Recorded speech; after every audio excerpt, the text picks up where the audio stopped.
मैं बाहर कुछ काम था, इसलिए मैंने 1 मिनट आपकी बिगाड़ी।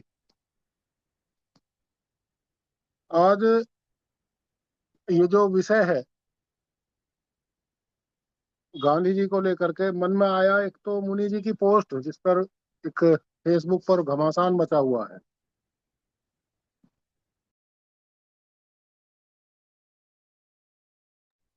घमासान मचा हुआ है फेसबुक पर, मैं पढ़ रहा था। हमारे पुराने साथी हैं धर्मेंद्र भाई, उनको साथ। दूसरे 24 तारीख में लोक स्वराज्य को लेकर के एक बैठक है करनाल में। उसमें ईसम सिंह जी के साथ मेरी लंबी चर्चा हुई और ज्ञानेंद्र जी के साथ चर्चा हुई। इस सारे परिप्रेक्ष्य को समझते हुए मन में विचार आया कि अक्सर जब भी हम लोकतंत्र की बात करते हैं, तभी गांधी का नाम किसी न किसी प्रसंग में अपने आप उभर आता है। उसे ठीक और गलत कहने वाले अनेक लोग हो जाते हैं। ये चलता रहता है। देखिए, मेरी समीक्षा में गांधी के चरित्र पर बात करने वाले 3 प्रकार की अवधारणाएं हैं। ये बात तीन प्रकार से बात होती है। एक वे लोग जो गांधी के दार्शनिक दृष्टिकोणों की समीक्षा करते हैं और ये ढूंढते हैं कि वे समाज के लिए किस प्रकार उपयोगी हो सकते हैं। एक वे लोग जो गांधी के अनुयायी हैं, अपने आप को गांधी का भक्त कहते हैं और गांधी के वैचारिक तत्व से हमेशा दूर रहने की कोशिश करते हैं। और तीसरे जो विरोधी हैं। मेरी समझ में जो गांधी के अस्तित्व के सबसे ज्यादा नुकसान पहुंचाने वाले लोग हैं, वे हैं जो गांधी के अनुयायी खुद को कहते हैं। गांधी को समझने की कोशिश नहीं करते। गांधी को तो नहीं, गांधी का जो दृष्टिकोण है या जो उसका दार्शनिक तत्व है उस पर विचार करने की कोशिश नहीं करते। इस प्रकार के कई गांधीयन साथी मेरी भी पहचान में है, क्योंकि लंबा समय हो गया इस तरह की बातचीत करते हुए। तो ये बड़ा एक अजीब सा हालात पैदा हो जाते हैं समाज में कि भाई आखिर गांधी विचार और गांधीवाद फिर है क्या। देखिए, वाद का अर्थ जो मैंने समझा है वो मैं आपसे कह देना चाहता हूँ। कोई भी सिद्धांत वाद के रूप में तब परिवर्तित होता है जब ये तय हो जाता है कि अब उसमें कोई बदलाव नहीं किया जा सकता है। उसके अनुसार ही, उसे ही परम सत्य मान करके बस अब जो भी काम करना है, समाज में करना है या जो भी कुछ करना है, उस सिद्धांत के अनुयायियों की आशा रहती है, अभिलाषा रहती है, ये प्रयास रहता है कि बस उस सिद्धांत को अब एक प्रकार से परम व्यवस्था मान लिया जाएगा और इसी के आधार पर पूरे समाज को जीना। समीक्षक हमेशा तत्व की समीक्षा करते हैं और जो विरोधी होते हैं उनके बारे में भी कुछ कहने की जरूरत नहीं है। तो उनको तो हमेशा वो बात कहनी है तो किसी भी तरीके से वो सिद्धांत गलत साबित करना है। देखने वाली बात यह है कि प्रश्न उठा ईसम सिंह जी के साथ चर्चा में मेरा आज। उन्होंने मुझसे कहा कि ये जो ग्राम स्वराज्य का मामला है, ये आकर्षक कैसे बन सकता है। मैंने उन और इसी के साथ गांधी शब्द भी जुड़ा। मैंने उनसे कहा कि ये आकर्षक बनने वाला विषय ही नहीं है, ये समझा जाने वाला विषय है। और समझा इस प्रकार जाना चाहिए कि एक समय था जब गांधी के चरखे ने देश में स्वावलंबन की एक लहर ला दी थी। एक जनमत उमड़ पड़ा था। लेकिन अब अगर हम बात ये करेंगे कि गांधी का जो सूत काटना है या स्वावलंबी बनने के और छोटे छोटे उपाय हैं जिन्हें गांधीवादी करते रहते हैं, जो नाटक नौटंकी चलती रहती है, उसके आधार पर समाज को स्वावलंबी या व्यक्ति को स्वावलंबी बनाने की बात की जाएगी तो वो निरर्थक साबित होगी और हो रही है। क्योंकि आधुनिक युग में युवा अगर आकर्षित होगा तो वो कंप्यूटर की तरफ होगा, नई नई तकनीकों के पक्ष में होगा। वो चरखे की तरफ तो नहीं जाएगा। और हमारे जितने भी साथी गांधी के अनुयायी हैं, उन्हें निश्चित रूप से स्वावलंबन के लिए जो गांधी ने उस समय उपाय स्वीकार किए थे, उन्हें आज भी लागू करना चाहते हैं। ये मेरी समझ में ठीक बात नहीं है। इस स्वावलंबन की, व्यक्ति के स्वावलंबी बनने की, समाज के सक्षम बनने की आवश्यकता स्वराज्य को लाने में जरूर आएगी। क्योंकि एक तरफ वे लोग खड़े हैं जो स्वराज्य के सिद्धांत की ठीक समीक्षा करते हैं, मानते हैं कि जब तक हम स्वराज्य के सिद्धांत को नीतिगत रूप से नहीं समझेंगे, या वो व्यवस्था में किस प्रकार लागू होगा उसे नहीं समझेंगे, तो व्यक्ति स्वावलंबी भी नहीं बन पाएगा। या अगर वो आर्थिक रूप से मजबूत होगा तो निश्चित रूप से एक दोष उसमें प्रकट हो जाएगा कि कोई स्वावलंबी बनने के लिए अगर आज किसी प्रक्रिया की शुरुआत करता है, तो आने वाले समय में उसके साथ एक बात रहेगी कि वो स्वराज्य की जो अवधारणा है, जिसमें अकेंद्रीयकरण है, संपत्ति का भी, शक्ति का, सामाजिक शक्ति का भी, राजनीतिक शक्ति का भी, मतलब किसी भी प्रकार शक्ति का केंद्रीयकरण है ही नहीं। अगर कोई स्वावलंबी बनने की शुरुआत करके फिर वो धनाढ्य बनता चला जाता है, ऐसे अनेक उदाहरण है समाज, तो निश्चित रूप से ये बात कही जा सकती है कि ये स्वराज्य के सिद्धांत को लागू करने में हानि पहुंचाते रहे। क्योंकि अगर आप आर्थिक स्वावलंबी बन जाते हैं और सामाजिक स्वावलंबी नहीं बनते हैं, या राजनीतिक स्वावलंबी नहीं बनते हैं, तो असमानता का वो दौर चलेगा जो वर्तमान के समाज में है, जो परिस्थितियां वर्तमान समाज में बनी हुई हैं असंतुलन की, वो इस प्रकार समाज के ढांचे पर हावी होंगी कि अच्छा परिणाम नहीं आएगा और हम स्वराज्य का समुचित अर्थ समझने में असमर्थ रहेंगे। अगर हम देखते हैं, तुलना करते हैं आजाद भारत की, जिसमें ये माना गया अंग्रेजों की सरकार जाने के बाद कि अब स्वराज्य आ गया है, तो निश्चित रूप से स्वराज्य में ये हानि है, स्वराज्य के सिद्धांत के लागू होने में, कि कहीं आर्थिक स्वावलंबन है तो सामाजिक नहीं है, कहीं सामाजिक स्वावलंबन है तो आर्थिक नहीं है, कहीं आर्थिक और सामाजिक स्वावलंबी व्यक्ति होने की कोशिश करता है तो दूर चला जाता है राजनीतिक स्वावलंबन से, और वहां कुछ ना कुछ वो गलत कर बैठता है। इन तीनों परिस्थितियों का समन्वय ही स्वराज्य को लाने में एक अच्छी पहल हो सकता है। निश्चित रूप से गांधी का दृष्टिकोण यही रहा होगा। उस समय चरखा तकनीक का उच्चतम स्तर रहा होगा, अब से 100 साल पहले, लेकिन वो आज नहीं है। आज तकनीक के पैमाने कुछ दूसरे रहेंगे। ये बात समझी जाने वाली। और आज की पीढ़ी को, वर्तमान की पीढ़ी को चरखे की तरफ आकर्षित नहीं किया जा सकता है।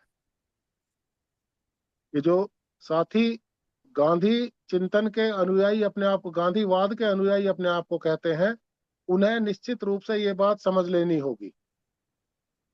अगर ये कोई निश्चित बात नहीं है कि वर्तमान सरकार गांधीवाद की बिल्कुल विरोधी है या उसकी ठीक, एक भाई साहब आप यहाँ मत बताओ इसे। हाँ, अगर ये बात समझी जाने वाली है कि वर्तमान सरकार में गांधी को लेकर के निराशा का भाव है या गांधी चिंतन के विरुद्ध है, ये ठीक नहीं है। गांधी चिंतन की जो बात मैंने कही है वो तो है सामाजिक, राजनीतिक, आर्थिक स्वावलंबन का समन्वय। ये गांधी चिंतन का दृष्टिकोण है, ऐसा मैंने समझा है, ऐसा मैंने समझा है। मदन जी जरा आप ये बंद करना, मदन जी अपना माइक बंद करो, या संजय आप बंद कर दो इनका माइक। और गांधीवाद का जो मैंने मतलब समझा है वो ये है कि चरखा जो गांधी 1920 में चलाया करते थे वो 2025 में भी जू का तू चलता रहे। चरखे से कटा हुआ सूत ही, या साबुन बनाना या और छोटे छोटे जो क्रियाकलाप है वो करना कोई बुरी बात नहीं है। जितने जो लोग करना चाहे कर सकते हैं, लेकिन आर्थिक स्वावलंबन के लिए, सामाजिक स्वावलंबन के लिए ये ही बुनियादी आधार है। ये बात मानी नहीं जानी चाहिए। ये गांधीवादियों का तो कहना हो सकता है, गांधी चिंतन पर विचार करने वाले लोग इसे ठीक नहीं मान सकते हैं। ये द्वंद्व गांधी चिंतन करने वाले लोगों के बीच, गांधी चिंतन पर विचार करने वाले लोगों के बीच और गांधीवाद का अनुयायी कहने वाले लोगों के बीच, ये द्वंद्व हमेशा से चलता रहता है, पिछले 70-80 साल से चल रहा है। अब बात आती है, कई बार ये देखा जाता है, एक दो बार मुझे भी ऐसी बैठकों में रहने का अवसर मिला, जब गांधी चिंतन क्या कहता है और साम्यवाद क्या कहता है, इसके आधार पर एक वहां अजीब तरह की बहस रहती है। और हमारे कई साथी ऐसे हैं, वास्तविक लोकतंत्र साम्यवाद ही है। अगर साम्यवाद शब्द के शाब्दिक अर्थ की तरफ हम जाते हैं तो निश्चित रूप से ये बात ठीक है। साम्यवाद शब्द का अर्थ क्या निकल सकता है, लेकिन साम्यवाद को किस प्रकार दुनिया में व्यवस्था के रूप में प्रयोग किया गया, ये दूसरी बात है। इसका और साम्यवाद के शाब्दिक अर्थ का कोई तालमेल मुझे दिखाई नहीं देता। जिस प्रकार पूंजीवादी लोकतंत्र दुनिया में अच्छी व्यवस्था नहीं मानी जाती है, उसी प्रकार साम्यवाद, उसका जो मूल अर्थ है, और साम्यवादी लोगों ने व्यवस्था को जिस प्रकार बनाया, इसके उदाहरण है माओ, चीन का पहला साम्यवादी राष्ट्रपति, या लेनिन रूस में, वर्तमान का शी जिनपिंग, और भी कई सारे उदाहरण हैं। इन्होंने सत्ता को इतना क्रूर बनाया साम्यवाद के सिद्धांत का सहारा लेकर के, कि साम्यवाद की जो मूल विषय वस्तु हो सकती है, उसका और इन लोगों का कोई तालमेल ही नहीं है। क्योंकि निश्चित रूप से हिंसा का जो भयंकर तांडव मानवता ने रूस, चीन और दूसरे साम्यवादी देशों में देखा है, उसे देखने के बाद साम्यवाद की आलोचना ना हो, इसका विरोध ना हो, ये सभ्यता स्वीकार नहीं कर सकती है। क्योंकि चीन में जब साम्यवाद लागू हुआ, उससे पहले अनुमान के तौर पर कई लोग 10 लाख आदमी की हत्या कहते हैं, कई 20 लाख की कहते हैं, करोड़ों की भी तादाद वहां जा सकती है। बड़ी बड़ी नृशंस हत्याकांड वहां हुए और साम्यवाद कामयाब हो गया। आज की दुनिया को चीन का मुखौटा दिखाया जाता है कि भारत के बाद आजाद होने वाला चीन इतनी आर्थिक और सामाजिक तरक्की कर गया है कि भारत कहीं खड़ा ही नहीं है उसके बराबर। मैं हमेशा ये बात कहता हूं कि 1948 में चीन आजाद नहीं हुआ था, साम्यवाद का गुलाम हुआ। और जिस पर मोहर लगी थी, कितना, 10 जून 1988 शायद, या 10 मई 1988 में, जब तियानवे चौक पर शंघाई शहर में वो नृशंस हत्याकांड हुआ था, जो जहां लोकतांत्रिक व्यवस्था को बहाल करने की मांग करने वाले लोगों पर टैंक चलवा दिए गए थे, गोलियां चलवाई गई थी, जहां एक ऐसा नृशंस हत्याकांड हुआ था। बताया जाता है कि उसमें अनगिनत लोग मारे गए, कुचल दिए गए। ऐसा हत्याकांड कोई सरकार अगर अपने ही लोगों पर करेगी, तो उसे कोई ऐसी सरकार कैसे कहा जा सकता है जो जनता का हित करती है? उसकी बुनियाद कितनी खतरनाक है। मैं समझता हूं कि वो दहशत चीन की जनता के दिमाग में आज तक भी है कि सरकार के विरोध का अर्थ दमन होगा। अगर कोई दमनकारी सिद्धांत आपको कालांतर में सुविधा दे भी दे, निश्चित रूप से उसे ठीक नहीं कहा जा सकता। क्योंकि सबसे बड़ी पूंजी अगर मानव सभ्यता की कोई है तो वो स्वतंत्रता है। स्वतंत्रता के अतिरिक्त जो उसे मिलता है और संतोष देता है वो तो ठीक है, लेकिन अगर स्वतंत्रता छीनने के बाद सुविधाएं दी जाए, तो इसे, इस प्रयास को सभ्य नहीं कहा जा सकता। ऐसा चीन में भी हुआ, ऐसा रूस में भी हुआ। और छोटे छोटे देश आते हैं दो चार, उनमें भी ऐसा हुआ, और साम्यवाद का सिद्धांत व्यवस्था के रूप से एक प्रकार से नाकारा साबित होकर के हटा दिया गया। और आज चीन और रूस, जो अपने आप को साम्यवाद का झंडा बरदार कहते हैं, निश्चित रूप से वहां एक प्रक्रिया चली हुई है कि वे साम्यवादी पूंजीवाद के गुलाम है, और वहां कुछ नहीं है। हाँ, ये अलग बात है कि भारत जैसे मतलब अपरिपक्व लोकतांत्रिक देश के लोग यहाँ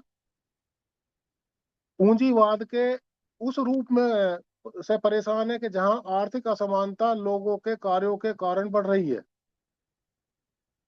लेकिन चीन और रूस ऐसे देश हैं जहां राजनीतिक इच्छा शक्ति वहां की सरकार की इतनी ज्यादा प्रबल है कि वहां आम आदमी की स्वतंत्रता का कोई मूल्य ही नहीं बचा है।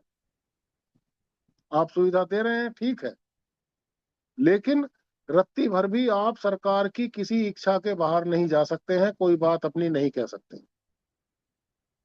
स्वतंत्रता और सुविधा, इन दोनों विषय वस्तुओं में से अगर व्यक्ति को चयन करना पड़े तो निश्चित रूप से स्वतंत्रता की बात ज्यादा लोग करने वाले होंगे, सुविधाओं की बात बाद में करेंगे। लेकिन इस पूंजीवादी जो ढांचा विकसित हुआ है दुनिया में, जिसके बाहर अपने आप को साम्यवादी कहने वाले देश और सभ्यताएं भी नहीं है, वे अब क्या निर्णय करें, ये पसोपेश का मामला है। और ये बात मैं दोबारा कहूंगा कि निश्चित रूप से ये लोग भी जो सामाजिक हित की बात करते हैं, आम आदमी के हित की बात करते हैं, उनकी गुलामी का स्तर भी उन लोगों के जैसा ही है जैसा कि कोई दूसरे प्रकार का तानाशाह अपने समाज में कर देगा, या अपने देश में जहां उसकी व्यवस्था लागू है वहां कर देगा। ये सारा एक ढांचा विकसित हो गया है पूरी दुनिया में। अब बात आती है गांधी चिंतन लोक स्वराज्य का रास्ता दिखा सकता है क्या। देखिए, एक बात तो मैं भी दूसरे लोगों के साथ, जो दूसरे साथी से अक्सर चर्चा होती रहती है, और जो बात है, मैं ऐसा मानने के लिए तैयार कतई नहीं हूं कि स्वराज्य शब्द के जनक गांधी। स्वराज्य शब्द गांधी से पहले प्रयोग होता रहा है, और इसकी जैसी भी परिभाषाएं हैं, जैसे स्वामी दयानंद जी ने ही आर्य समाज के 10वें सिद्धांत के रूप में बात कही है, यत्र तत्र, या उसके पहले आचार्य पंकज ने मुझे एक बार बताया था, समझाया था बैठा करके कि भाई वेद में फला जगह ऐसा कुछ आता है। मैं वेद का विद्यार्थी नहीं हूँ, इसलिए ज्यादा उसके बारे में कुछ जानता नहीं हूँ। तो पुराने टाइम से स्वराज्य शब्द का प्रचलन समाज में रहा है, ये कोई ऐसी बात नहीं है कि नई अवधारणा है। लेकिन एक बात जरूर है कि गांधी ने इसे आधुनिक कसौटियों, अपने समय की आधुनिक कसौटियों के अनुसार प्योरीफाई जरूर करा है, परिष्कृत जरूर करा है। गांधी को श्रेय ये जाना ही चाहिए कि स्वराज्य की अवधारणा को, और ये जो तीन बिंदु मैंने शुरू में बताए थे अपनी चर्चा में, इन तीनों विषयों के समन्वय के दृष्टिकोण विकसित करने वाले व्यक्ति के रूप में देखा जा सकता है। इसमें मुझे तो संदेह नहीं है, जैसा कि मैंने आज तक गांधी को या उसके चिंतन धारा को समझा है। वर, वर्तमान पूंजीवादी व्यवस्था में गांधी विचार कितना प्रासंगिक, देखिए, इसके मामले में फिर मैं वही बात दोबारा कहना चाहूंगा। ये आर्थिक, सामाजिक और राजनीतिक स्वावलंबन की जब बात होगी, तो और जो छोटी मोटी बीमारियां हैं, जब इन आधारों पर व्यक्ति और समाज स्वावलंबी बनेगा, तो निश्चित रूप से समाज की स्थिति मजबूत होगी। सरकारों को उतना ताकतवर बनाने की कोशिश नहीं करनी पड़ेगी, और फिर अच्छा परिणाम ये आने की उम्मीद बनेगी कि समाज का ढांचे में सरकार का जो प्रभाव है वो घटेगा। क्योंकि ये बात मानने में कोई दिक्कत नहीं है, जब तक समाज मजबूत होकर के सरकार से कोई ठीक सवाल पूछने की स्थिति में नहीं आएगा, और समाज ये नहीं मानेगा कि समाज व्यवस्था का जो नैरेटिव विकसित होता है उसको बनाने की जिम्मेदारी सरकार की नहीं है, तब तक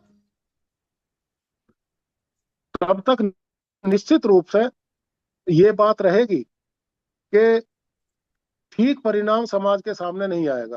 क्योंकि सरकार अगर समाज का नैरेटिव बनाती रहेगी तो फिर तो वो अपने तरीके से समाज में वर्ग संघर्ष भी विकसित होगा, और भी तमाम प्रकार की प्रक्रियाएं चलेंगी। हाँ, ये बात एक अंतर समझा जाना चाहिए कि भारत में जैसे जितनी बड़ी आबादी है, इसमें जो आर्थिक असमानता के जिस दौर से पूरा समाज आज गुजर रहा है, इसका अंतर किस प्रकार ढका जाए। दूसरी बात, जो चुनौतियां आती हैं, अक्सर ये बात कही जाती है कि अगर भारत गांधी के बताए हुए शिथिल मार्गों पर, जो आज की तुलना में शिथिल है, जो गांधी के 100 साल पहले जो उन्होंने बात कही और अब जो बात आ रही है 90-100 साल पहले, अगर गांधी के चिंतन धारा को समाज अपनाएगा तो निश्चित रूप से विश्व की मजबूत अर्थव्यवस्थाओं के साथ वो खड़ा नहीं हो सकेगा। तो उसका लिए यही इलाज है, जो समन्वय की बात मैंने वो कही है। ये सारा दृष्टिकोण मेरा बना था इस मामले पर। मैंने अपनी बात कही है, अब आप लोग चर्चा करिएगा। अगर कोई और सवाल या ऐसी कोई बात होगी तो दोबारा कहेंगे। धन्यवाद। धन्यवाद ज्ञानेंद्र जी। बाकी के साथी बताएं, किसी को कुछ बात कहनी है तो सभी बंधुओं को नमस्कार। बताइए पवन जी। गांधी विचार और गांधीवाद में अंतर। देखिए, गांधी विचार और वाद जो होता है, हमारी संस्कृति में, भारतीय दर्शन में वाद के लिए सीधे मना किया गया है कि किसी भी प्रकार का वाद जो है नहीं होना चाहिए, चाहे वो बहुत ही प्रिय राष्ट्रवाद ही क्यों ना हो, उसके लिए भी मनाही। अब विचार और वाद में अंतर कैसे समझे हम? तो उसको इस प्रकार समझा जा सकता है कि भारतीय दर्शन में किसी चीज को शुरू करने से पहले गणेश जी की पूजा की जाती है। अब गणेश जी की पूजा का है तो उसमें जो प्रतीक बना हुआ है, उसमें वो चूहे पे बैठे हैं। चूहा तर्क की निशानी है, तो तर्क पे गणेश जी बैठ गए। और गणेश जी का जो मस्तिष्क है वो हाथी का है। हाथी जो है निर्विचार जीव है। तो आज हम तर्क को समाप्त करते हैं। आज के बाद जो है तर्क नहीं होगा। आज मैंने जो फैसला कर लिया है कि मैं ये पान की दुकान चलाऊंगा, मैं ये फैक्ट्री लग काम करूंगा, अब मेरा जीवन ये है, मैं इसको अच्छे से करूंगा, अब मैं इधर उधर नहीं भागूंगा। तो हम गणेश जी को बैठा देते हैं और वह काम शुरू कर देते हैं। अब इसको मानने वालों ने, किसी ने इनको पुत्र बताया तो किसी ने कुछ बताया, उनके नाम पे तमाम गोरख धंधे हुए, जो आलोचना का विषय है। कुछ सर्वज्ञानी इस तरह से पैदा हो गए कि इन्होंने इसको ढकोसला बताया, इस पे गाली गलौज किया और इस पे गालियां बकते रहते। मतलब गांधी के मानने वाले, गांधी के ना मानने वाले। समझना है इन प्रतीकों को, समझना है गांधी के चरखे को, जो ये कहता है कि आप अपना उत्पादन खुद करो। पूंजीवाद के विषय में अगर आप गांधीवाद को समझेंगे, गांधी के चरखे को समझेंगे, तो यह बता रहा है कि आप जो प्रोडक्ट खरीद रहे हो वह विदेशी ना हो। आपका जीडीपी दर बढ़ रहा है 6%, आप किसको पैसा अपना दे दे रहे हो? आप विदेशी कंपनियों को पैसा दे रहे हो। जो काम अंग्रेज लूट के ले जाते थे, मार के ले जाते थे, आप स्वतः दे दे रहे हो अपना पैसा। हम लोगों ने एक दिन जीडीपी पे चर्चा किया था और ये बताया था नरेंद्र जी ने कि ये खतरनाक स्थिति है जीडीपी का बढ़ना। तो गांधी का चरखा वहां पे समझना पड़ेगा आपको कि अपने प्रोडक्ट आप खुद पैदा करो, अपना पूंजीवाद, अपना पूंजीपति आप खुद तैयार करो और उसको आप प्रोत्साहित कर सकते हो। समझ डेवलप करना पड़ेगा, समझदारी करना, शराफत छोड़ना पड़ेगा, समझदार बनना पड़ेगा, आदर्श छोड़ना पड़ेगा, नंबर 2 की व्यवस्था माननी पड़ेगी। और ये सब सिर्फ गाना नहीं गाना है, इसको वास्तव में हकीकत में मानना पड़ेगा आपको।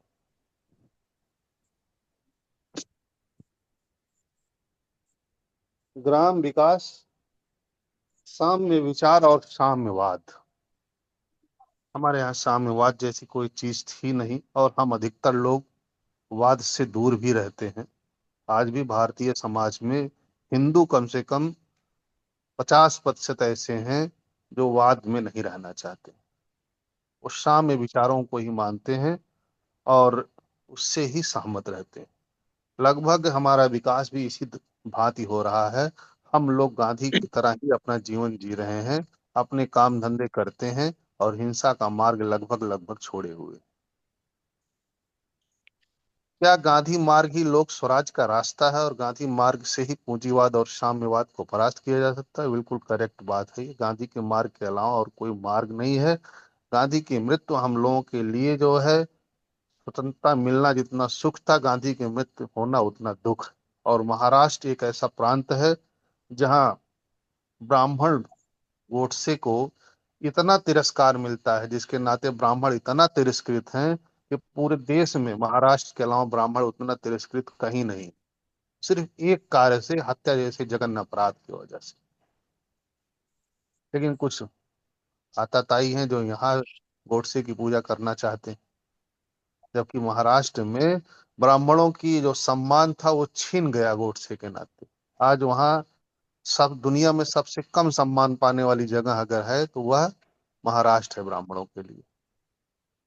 तो जब व्यक्ति का काम अच्छा होता है तो उसका सम्मान बढ़ता है, जब उसके परिवार खानदान कुनबे का काम खराब होता है तो उसका सम्मान घटता है।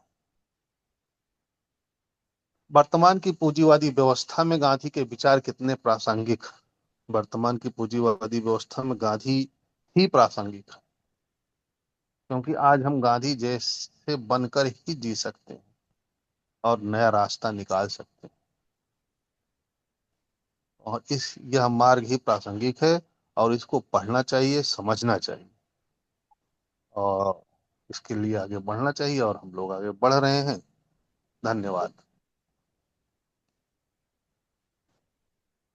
बाकी के साथी बताएं, कोई कुछ बोलना चाहे तो। हाँ, नमो नमः। जी बताइए आदरणीय। हाँ, धन्यवाद। गांधी विचार और गांधीवाद में अंतर, यह सबसे बहुत प्रमुख विषय है। वाद और विचार में क्या अंतर होता है?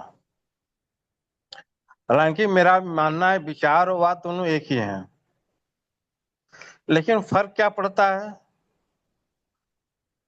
विचार तो अपने आप में मूल ही रहता है, उसमें अन्य कई विभाजन नहीं होते, लेकिन वाद में विभाजन होता है। वाद में विभाजन होता है, एक असली वाद को लेकर चलने वाला, एक नकली वाद को लेकर चलने वाला। तो गांधी को जो विचार को लेकर चलने वाले जो असली गांधीवादी थे वे समाप्त हो गए, और नकली गांधीवादी जो है कि उनका वाद लेके चलते रहे और उनके विचारों से दूर हो गए। तो जो विचार से संबंधित वाद होता है वो अलग चीज हो गया, और जहां सिर्फ वाद रह जाता है, विचार नहीं होता है, वो अलग होता है। वैसे साम्य विचार और साम्यवाद हुआ। तो साम्य विचारधारा कुछ उसमें अच्छी चीजें हैं, लेकिन साम्यवाद में सिर्फ जो है कि वाद रह गया, विचार रह ही नहीं गया। तो वाद क्या, हम उसको सत्ता पाने के लिए, उसको दुकानदारी के लिए, कुछ फायदा कमाने के लिए हम वाद को लेके चलते हैं, और विचार को इसलिए छोड़ देते हैं कि विचार लेके चलेंगे तो उसको कार्य में परिणित करना पड़ेगा, और कार्य में परिणित करने का मतलब उसमें लाभ हानि दोनों दोनों संभव है। तो गांधी विचार में लाभ हानि दोनों है, और गांधीवाद जो नकली लेके चलते हैं वो अपने फायदे के दृष्टिकोण से चलते हैं। और एक मिनट। हाँ हाँ, भैया नहीं नहीं। हाँ, हेलो हेलो, आवाज आ रही है ना? हेलो। जी आ रही है आवाज। हाँ, एक लोग आ गए थे बीच में, 1 मिनट के लिए थोड़ा सा हुआ। तो वहीं से अब गांधी मार्ग ही लोक स्वराज का रास्ता है। गांधी मार्ग से ही पूंजीवाद, हम लोक स्वराज पर बात करते हैं, ठीक है। लोक स्वराज क्या है? जब तक इसको हम समझेंगे नहीं, तब तक हम लोक स्वराज्य पर अपना मत क्या रखेंगे? और महात्मा गांधी का यदि लोक स्वराज्य का यदि बहुत ही जो है कि बारीकी से अध्ययन किया जाए तो एक यह दर्शन है। तो मूलतः गांधी जी के जो लोक स्वराज है उसके मूलतः 6 बिंदु हैं। उसमें मनुष्य का जो है शासन पद्धति से लेकर के समाज पद्धति से लेकर के आत्म विकास का भी उसमें बिंदु रखा गया है। उसमें प्रमुख 6 बिंदु आत्मनियंत्रण और आंतरिक नैतिकता, ग्राम स्वराज्य, विकेंद्रीकृत शासन यानी कि कहीं एकत्रित ताकत न हो, विकेंद्रीकृत शासन, यह जो है कि जिस पर आज मुनि जी विशेष चर्चा करते हैं, विकेंद्रीकृत शासन पर। सहमति पर आधारित व्यवस्था, यह जो है कि चौथा बिंदु है। आत्मनिर्भरता, आत्मनिर्भरता और जन कल्याण, माने हर व्यक्ति आत्मनिर्भर हो और उसका और सबका कल्याण हो, लोक कल्याण हो। शोषितों का सशक्तिकरण, जो शोषित हो रहे हैं, चाहे वह जो है कि सरकारी तंत्र से शोषित हो, चाहे व्यापारिक व्यवस्था शोषित हो, चाहे किसी अन्य चीज शोषित हो। यहाँ शोषितों का आधार जाति से नहीं है। जैसे आधुनिक विकास की वजह से बहुत चीजें जो है कि पुराने जो संगठित कार्य हैं शोषित हो गए हैं। तो शोषितों का सशक्तिकरण, जो इनका शोषण हो रहा है, और अंतिम है कि शोषण मुक्त समाज बनाना। तो मूलतः गांधी जी का जो दर्शन है वह अद्वैतवाद ही है। अद्वैतवाद में और गांधी जी के विचार दर्शन में कोई अंतर नहीं है। और अद्वैतवाद से ही जो है द्वैतवाद पराजित होता है। पूंजीवाद साम्यवाद जो है कि अद्वैतवाद है। द्वैतवाद यानी कि अपने अपने विस्तार को लेके चलना और एक को मानते हुए दूसरे को नकार देना, तो यह द्वैतवाद हो जाता है। तो मानते तो एक है, लेकिन एक को जब मानते हैं, दूसरा कौन है? दूसरा का अस्तित्व तो एक के मानने से खत्म नहीं जाता। और दूसरी मान्यता है दोनों एक हैं, दोनों एक हैं, अद्वैतवाद हो जाता है। हम एक को ही मानते हैं लेकिन दूसरे का अस्तित्व खत्म नहीं होता, इसलिए उसको द्वैतवाद में आ जाता है। तो पूंजीवाद साम्यवाद जो है कि पूंजीवाद को मानता है लेकिन दूसरे का अस्तित्व रहेगा, इसलिए वह द्वैतवाद हो गया। साम्यवाद भी इसी तरह का है, तो वह भी द्वैतवाद में। और द्वैतवाद को जब पराजित करना है तो हमें अद्वैत का सिद्धांत लेके चलना चाहिए। और अद्वैत ही सभी दर्शनों का जो है कि केंद्र है। सभी दर्शनों का शिरोमणि जो है बताया गया है, वह केंद्र जो है कि अद्वैतवादी है। जैसे विज्ञान है, विज्ञान भी जो वैज्ञानिक शोध है, अन्वेषण है, वह अद्वैतवाद है। क्योंकि विज्ञान का जो और विज्ञान करिएगा। हाँ, विज्ञान का जो शोध होता है, जो नया रिसर्च होता है, वह पुराने शोध से और नए रिसर्च को जो है कि समन्वय कर लेते हैं, माने वह एक हो जाता है। जैसे हम एक गणित से जो है कि calculator, calculator, computer, computer, super computer बना, माने एक ही चीज धारा लेके चल रही है। तो जो वैचारिक जो संतुलन है, एक विचार से दूसरे विचार को संतुलित करना ही अद्वैतवाद है। तो गांधी जी का दर्शन यदि सही ढंग समझना है तो हमें अद्वैतवाद की भी परिभाषा में इसको लेकर चलना चाहिए। इसी साथ में बात को समाप्त करता हूँ। धन्यवाद जी बाबा जी, अगर आप कुछ रखना चाहें तो रख सकते हैं।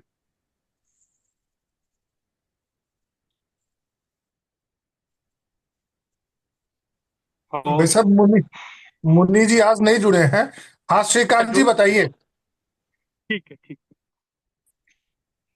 देखिए भाई, मैं ये कह रहा हूँ ना कि आप लोग क्या मुहावरों की भाषा में कहें तो अब ये भाई अभी द्वैत अद्वैत खोज रहे थे गांधीवाद में। एक भाई ने कहा कि पूंजीवाद आज के पूंजीवाद में गांधीवाद कहाँ है। आप लोग पहले तो बाई फोर्स करके लोक स्वराज को महात्मा जी के मुंह में ठेल रहे हैं। महात्मा जी तो लोक स्वराज महात्मा जी को पढ़ना पड़ता है, इंटर के क्लास में पढ़ना पड़ता है। ऊपर 12th में ही महात्मा जी को पढ़ना है। तो उनका वो भी पूंजीवादी ही है, वो गैर पूंजीवादी नहीं है। वो लोक स्वराज से उनको कोनो मतलब नहीं था। उन्होंने एक दो भाषण दे दिया कि गांव से हम तुम कैसा भारत देखना चाहते हो, तो गांव भारत है, ये गांव का सब आदमी में नीचे का जो सबसे नीचे का आदमी है वो मस्त हो, मैं वैसा गांव देखना चाहता हूँ। तो महात्मा जी का ये एक इंटरव्यू है। महात्मा जी ने कभी आधे घंटे के लिए भी गांव वालों के लिए वो क्या कहलाता है धरना भी नहीं दिया। महात्मा जी जब मरे तब तक संविधान 1.5 साल का हो गया था, 1 महीना से एक।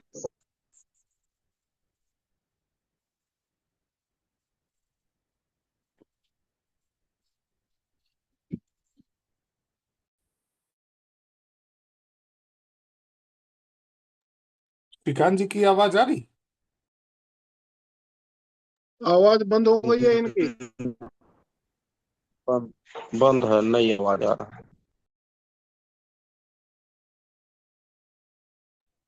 श्रीकांत जी की आवाज पूंजीवाद के भेंट चढ़ गया। हाँ, ये भी बात ठीक है। और चलिए, और कोई भाई भाई कहे तब तक। हेलो। जी बताइए विपुल जी। हाँ, आज जो मुद्दा है गांधीवाद का, एक बात शॉर्ट में हम और एक दो लाइन और ये आदर्श जी लाइन बोलेंगे, डर नहीं बोलेंगे, तुरंत खत्म कर देता हूँ। बोलने दीजिए, सांस आया। हाँ, एक दो लाइन। तो मेरे कहने का मतलब ये है कि गांधी जी ने भी कहा कि रुपया को अडानी अंबानी के पास जाने दो, उससे जो रेवेन्यू आवे उससे लोक कल्याण करो। यही गांधी का ट्रस्टिज्म है। और गांधी का ही आज भी देश में सेकुलरिज्म चल रहा है। बहुत लोग कहता है कि दूसरा आदमी का है, सेकुलरिज्म ला दिया है, इंदिरा गांधी ने लाया है, उन्होंने लाया है। नहीं, सेकुलरिज्म में होम मिनिस्ट्री गांधी के अनुसार चलता है, फाइनेंस मिनिस्ट्री गांधी जी के अनुसार चलता है देश में। कोई दूसरा बात नहीं चल रहा है। और गांधी जी गांव के लिए एक इंटरव्यू दिए हैं, उसको आप लोग बरियारी कहते हैं कि गांधी जी ने ऐसे कहा था, गांधी जी ने वैसे कहा था। कुछ नहीं कहा था। कहा तो लोहिया जी ने बहुत बाद में आकर के। उन्होंने सप्त क्रांति में अपना गांव को लेकर के एक गांव और आम आदमी को लेकर के एक उन्होंने मूवमेंट बनाया देश के अंदर में। महात्मा जी तो शुद्ध ट्रस्टिज्म का, कैपिटलिज्म का आदमी थे। कैपिटल से उनको मतलब था, कैपिटल मोटा हो उससे वेलफेयर हो, उसके रेवेन्यू से। मैं छोड़ लेता तो ये सब है, ये सब है। अब वो द्वैत अद्वैत बताइए, महात्मा जी बढ़िया आदमी है, उनको महात्मा जी को द्वैत अद्वैत से क्या मतलब है? वो तो शुद्ध का शुद्ध एकदम एकदम भौतिकवादी आदमी थे। वो कहते थे कि मेरा राम भी भौतिकवादी है। तो ये सब उन्होंने जब जो भी कीर्तन भजन किया वो डिसिप्लिन अनुशासन लाने के लिए किया कि हमारा टीम साबरमती का अनुशासन बना रहे, हूँ। इसके लिए किया। तो वो भी एक लंबी कहानी है, आप लोग जाएंगे ज्यादा महात्मा समय जी का छोड़ डे देगा, टू डे मत देखेंगे। कीजिए। Thank you. लगता है बोर हो रहे हैं आप लोग। बताइए विपुल जी। हाँ, मैं बोल रहा था कि गांधीवाद की जो आइडियोलॉजी है वह स्वदेशी है। हमें तो नहीं लगता कि गांधी की विचारधारा में देसीपन है। मैं आपको अभी साबित कर देता हूँ। नहीं, देखिए, जो गांधी प्रभावित थे वो प्रभावित थे पाश्चात्य दर्शन से। उन पर Leo Tolstoy, John Ruskin, thorough का गहरा प्रभाव था। जॉन रस्किन की एक रचना है अनटू द लास्ट, उसी से उन्होंने सर्वोदय का सिद्धांत निकाला। जो टॉल्स्टॉय हैं, उनकी एक रचना है वार एंड पीस, सत्य अहिंसा वहीं से आया। और थॉरो का जो सिद्धांत है, जो अमेरिकन फिलोसफर था, वहां से उन्होंने जो जो, जो बाकी चीजें हैं, ऐसा अनुशासन या धर्म, ये सीखा। उनकी जो विचारधारा है वह पूरी तरह से पाश्चात्य विचारों पर ही है। एक बात और, गांधी की जो विचारधारा में ये बाइबल का भी बहुत योगदान है। आप देखिए, वो अपनी बातों में जो उनकी बातें हैं, बाइबल को वो कोट करते हैं। तो मेरा मानना है कि गांधी की विचारधारा में ये कहना कि देसीपन है, उसमें स्वदेशी है, उतना सही नहीं है। हाँ, उन्होंने गीता की बात की, गो की बात की, गंगा की बात की, हाँ मैं मानता हूँ। लेकिन जो जहां से उन्होंने अपने दर्शन लिया वो तो पाश्चात्य ही था। जो भी मेरी बात को सुन रहा है, अ, अभी गूगल ओपन करे, जो बात मैंने बोली है सर्च करे। जॉन रस्किन के विचारों से बहुत प्रभावित है। इसके अलावा एक बात हमें हमें और कहनी है कि ए, पूंजीवाद का समाधान गांधीवाद से होगा। देखिए, गांधी जी तो पूंजीपतियों के ही साथ थे। घनश्याम दास बिरला जो उस समय के सबसे बड़े उद्योगपति थे, पूंजीपति थे, उनके खासम खास थे। उन्हीं के बनाए बिरला भवन वो रहते थे। एक बात और मैं कह देता हूँ कि स्वराज की जो धारणा है वह बहुत पहले की है। अगर देखा जाए तो शिवाजी महाराज ने पहली बार वो ये कहा। उसके बाद बाल गंगाधर तिलक ने कहा, स्वराज हमारा जन्मसिद्ध अधिकार है, मैं इसे लेकर रहूंगा। इसके बाद गांधी ने उसे उसे अपने हिंद स्वराज में आया। लेकिन ये कहना कि स्वराज उन्हीं का दिन है, ये गलत है। अंत में एक बात मैं कहना चाहता हूँ कि अभी एक बात कही गई कि गोडसे के चलते ब्राह्मणों की प्रतिष्ठा कम हो गई। ऐसी बात नहीं है। ये कहना कि गोडसे के चलते ब्राह्मणों की प्रतिष्ठा कम हो गई, इस बात से मैं बिल्कुल सहमत नहीं हूँ। ब्राह्मणों की प्रतिष्ठा कम करने का प्रयास तो आज से 500 साल पहले हो चुका था। आपको पता है, ब्राह्मणवाद अब देखो पहले किसने किया? वो किया था पुर्तगालियों ने। जब पुर्तगाली गोवा में आए, धर्मांतरण का प्रयास किए, एक भी हिंदू धर्मांतरित नहीं हुआ। तब उनको पता लगा कि जब तक इन ब्राह्मणों को हम नीचा नहीं दिखाएंगे, तब तक हम सफल नहीं हो सकते। यही कारण है कि औपनिवेशिक काल से लेकर लगातार ब्राह्मणों पे हमले होते हैं। तो मेरा मानना है कि गोडसे का ब्राह्मणों की प्रतिष्ठा से कोई संबंध नहीं है। धन्यवाद। देखिए, यहाँ मैं एक बात कहना चाहूंगा, जो अभी विपुल जी ने कहा, इस बात का तो मैं भी समर्थक हूँ कि स्वराज्य शब्द गांधी की देन नहीं है, मैंने कहा भी।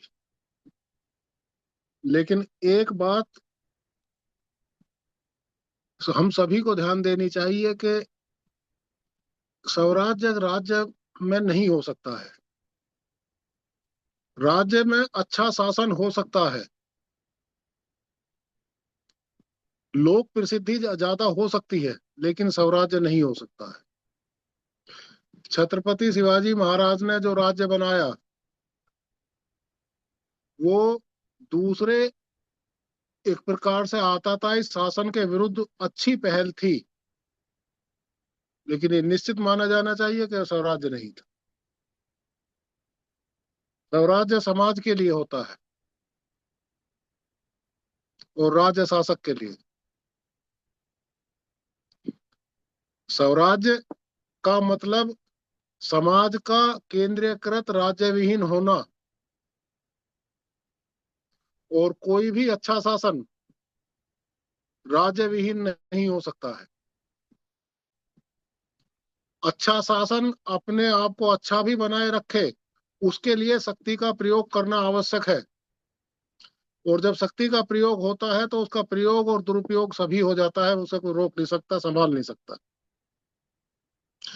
जैसा मैं कह रहा हूं वैसा हो पाएगा कि नहीं हो पाएगा ये दूसरी बात है, लेकिन स्वराज्य की अवधारणा यही है जिसमें व्यवस्था विकेंद्रित हो और इस प्रकार के किसी भी इकाई के मामले में कोई ताकतवर इकाई अपना दखल ना दे सके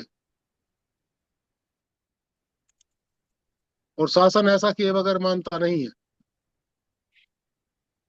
अगर स्वराज्य को राज्य की देन कहा जाएगा तो फिर चीन भी ठीक है, रूस की तानाशाही भी ठीक है और उत्तर कोरिया की तानाशाही भी ठीक,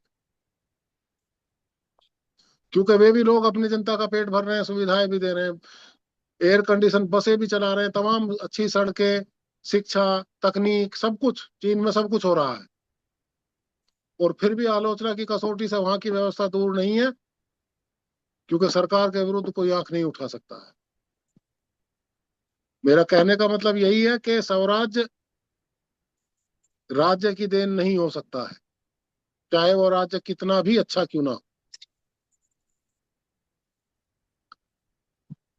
गांधी ने जिस स्वावलंबन की बात की है, जिस आंदोलन को गांधी की कसौटी पर ज्यादा बेहतर खड़ा किया गया, स्वावलंबी देश बना, एक चरखे ने जो वो बात कही कि हम अपना कपड़ा बुनेंगे और पहनेंगे, मैंने ये बात कही कि ये उस समय की आधुनिक तकनीक थी, उस समय की, 100 साल पहले की, अब की नहीं।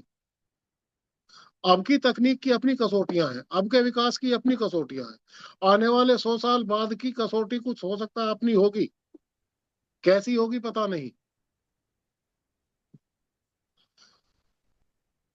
मूल स्वराज्य तो वो रहा होगा मानव सभ्यता के इतिहास में जब कोई शासन नहीं होगा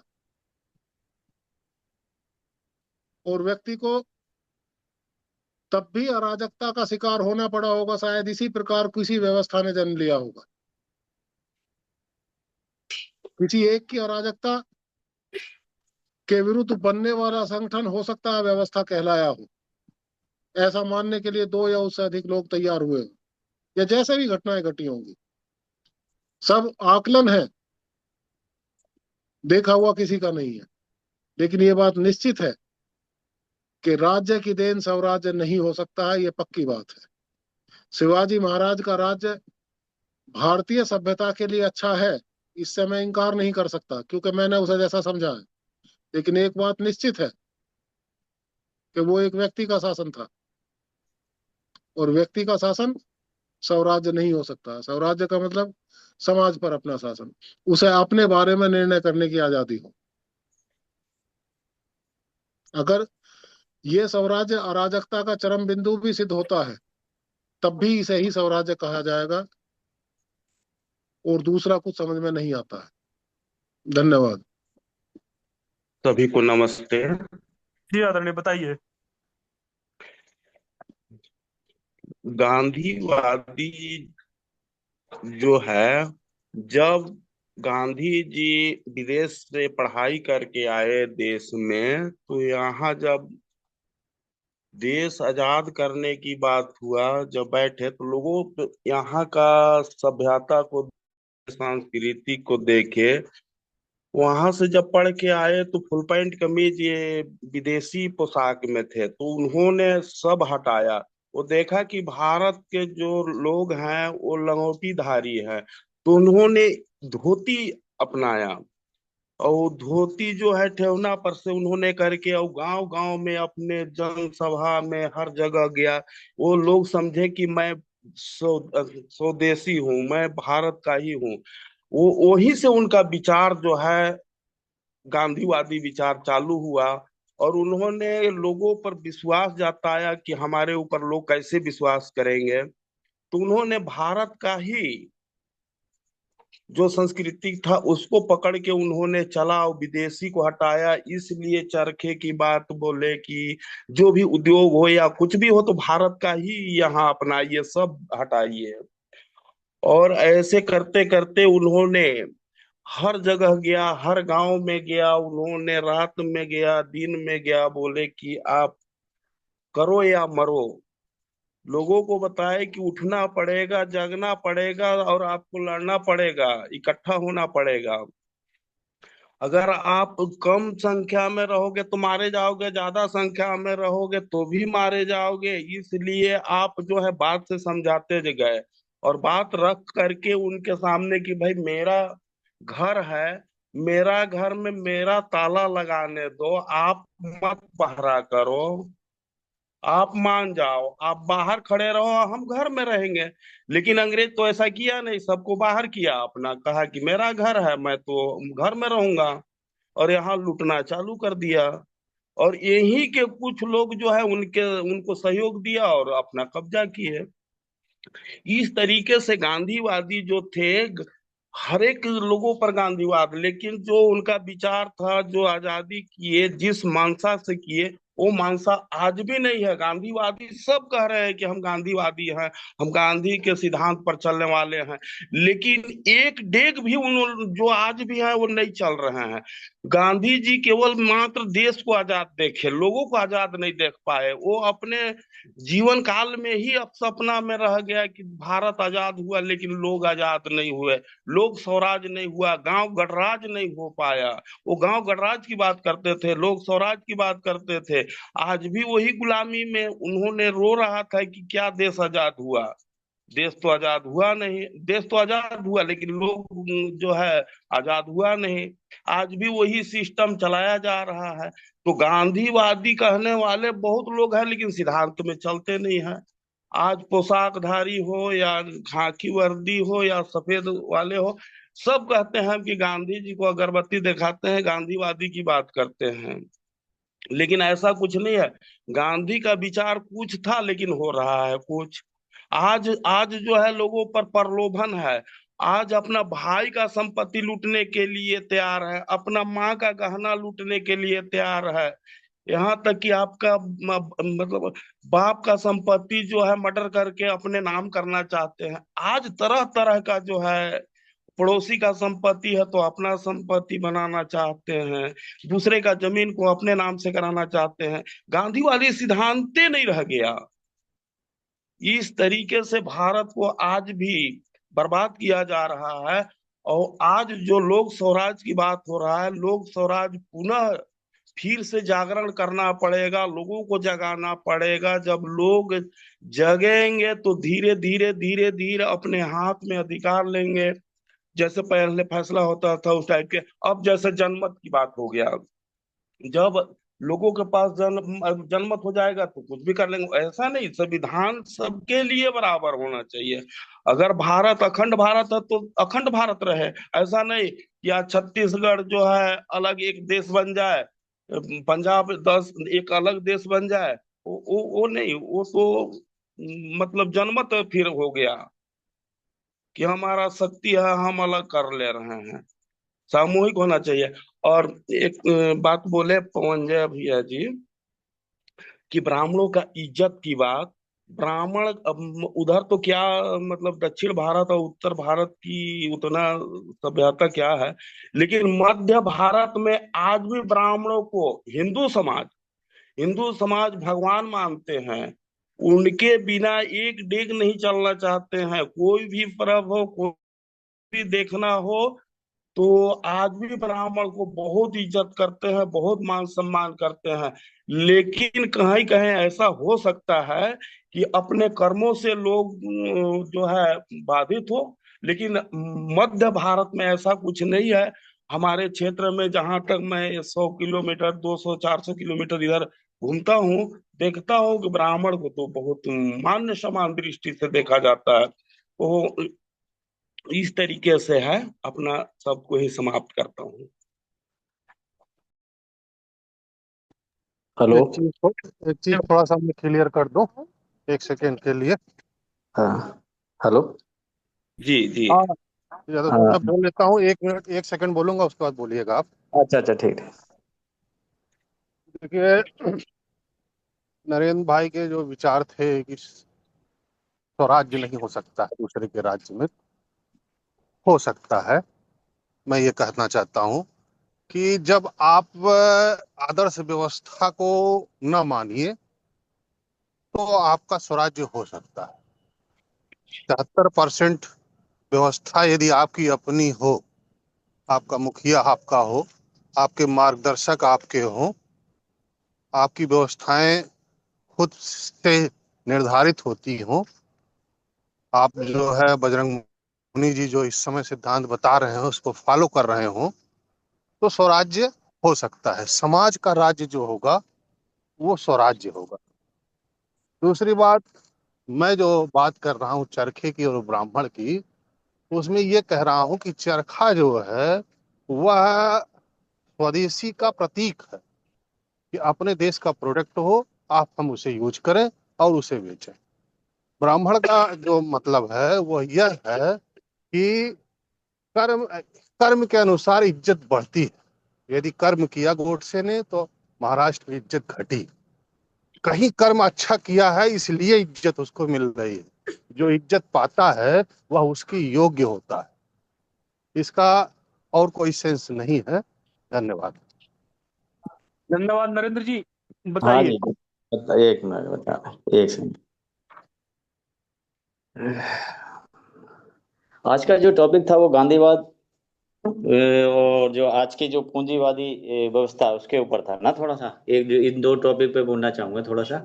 गांधीवाद के अर्थशास्त्र के मूल सिद्धांत क्या थे, पहले उसे समझ बताना चाहता हूँ।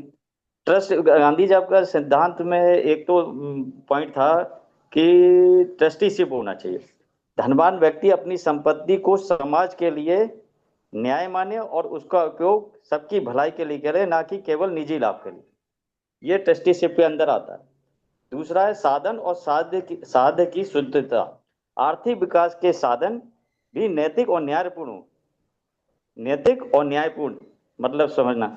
और विकेंद्रीकरण, उद्योग उत्पाद के साधन गांव गांव छोटे इकाइयों में हो ताकि आर्थिक शक्ति कुछ हाथों में सिमटे ना। चौथा पॉइंट जो उनका था वो था स्वावलंबन या ग्राम स्वराज।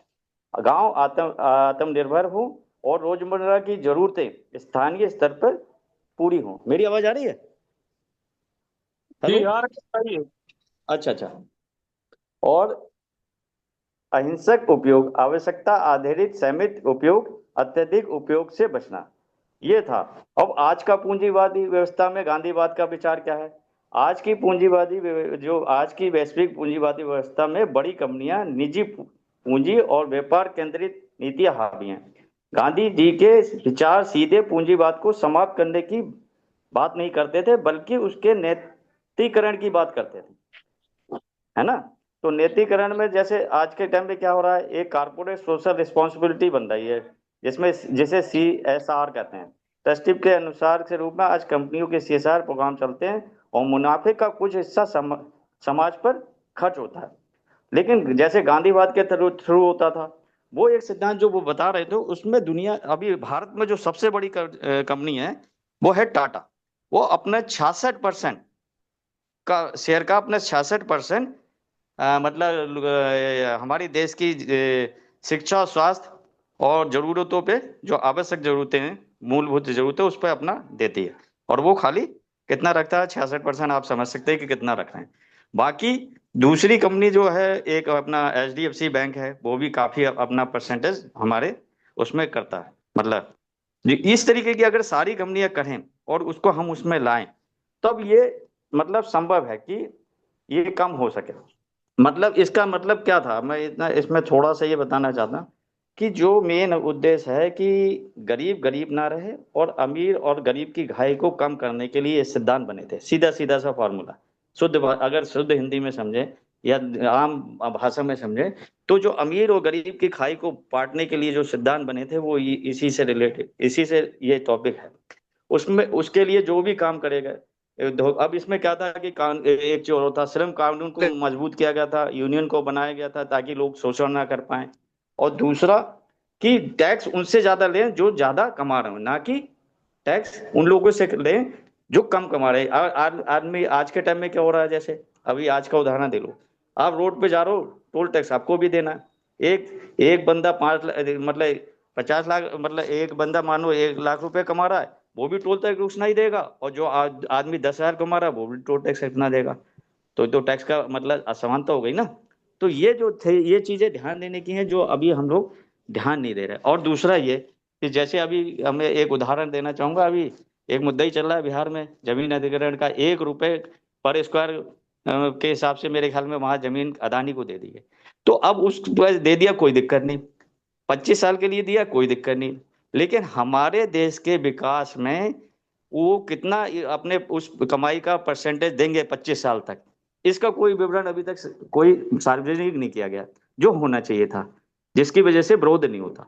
तो सरकार कहीं कहीं नहीं कहीं, जो भी किसी की भी सरकार हो, उसको ये चीज करनी चाहिए पब्लिक के हित में।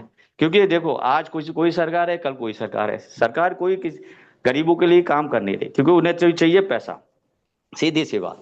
और गरीबों के लिए अगर कोई भी सरकार हो, उसको ये बताना चाहिए कि हम इतने साल का लिए अगर ये एग्रीमेंट कर रहे हैं, तो इसका कितना परसेंट समाज में जाएगा, वो शिक्षा में लगेगा या हम बराबर करने में करें। और आज तक कोई आंकड़ा ये नहीं हुआ कि गरीब और अमीर की खाई को कम करने के लिए हम कितने आगे बढ़ गए, ये आंकड़ा ही सार्वजनिक नहीं हो रहा। जब ये आंकड़े सार्वजनिक होंगे, तभी ये सिद्धांत हम जो चल रहे हैं, जो आज के टाइम में, जैसे आप भाई साहब कह रहे थे कि गांधीवादी सिद्धांत हो सकता है आज के टाइम में बहुत सारे इम्प्लीमेंट ना हो, या आज के टाइम में उनकी मतलब पुराने हो गए, वो सिद्धांत पुराने हो सकते हैं, लेकिन उसमें क्या है कि हमने कितना सुधार किया और आगे क्या सुधार की जरूरत है, तब वो हम कर सकते हैं। जब हम उसको चेक ही नहीं कर रहे कि कितना सुधार हुआ, तो हम पॉलिसी कैसे बनाएंगे, है ना।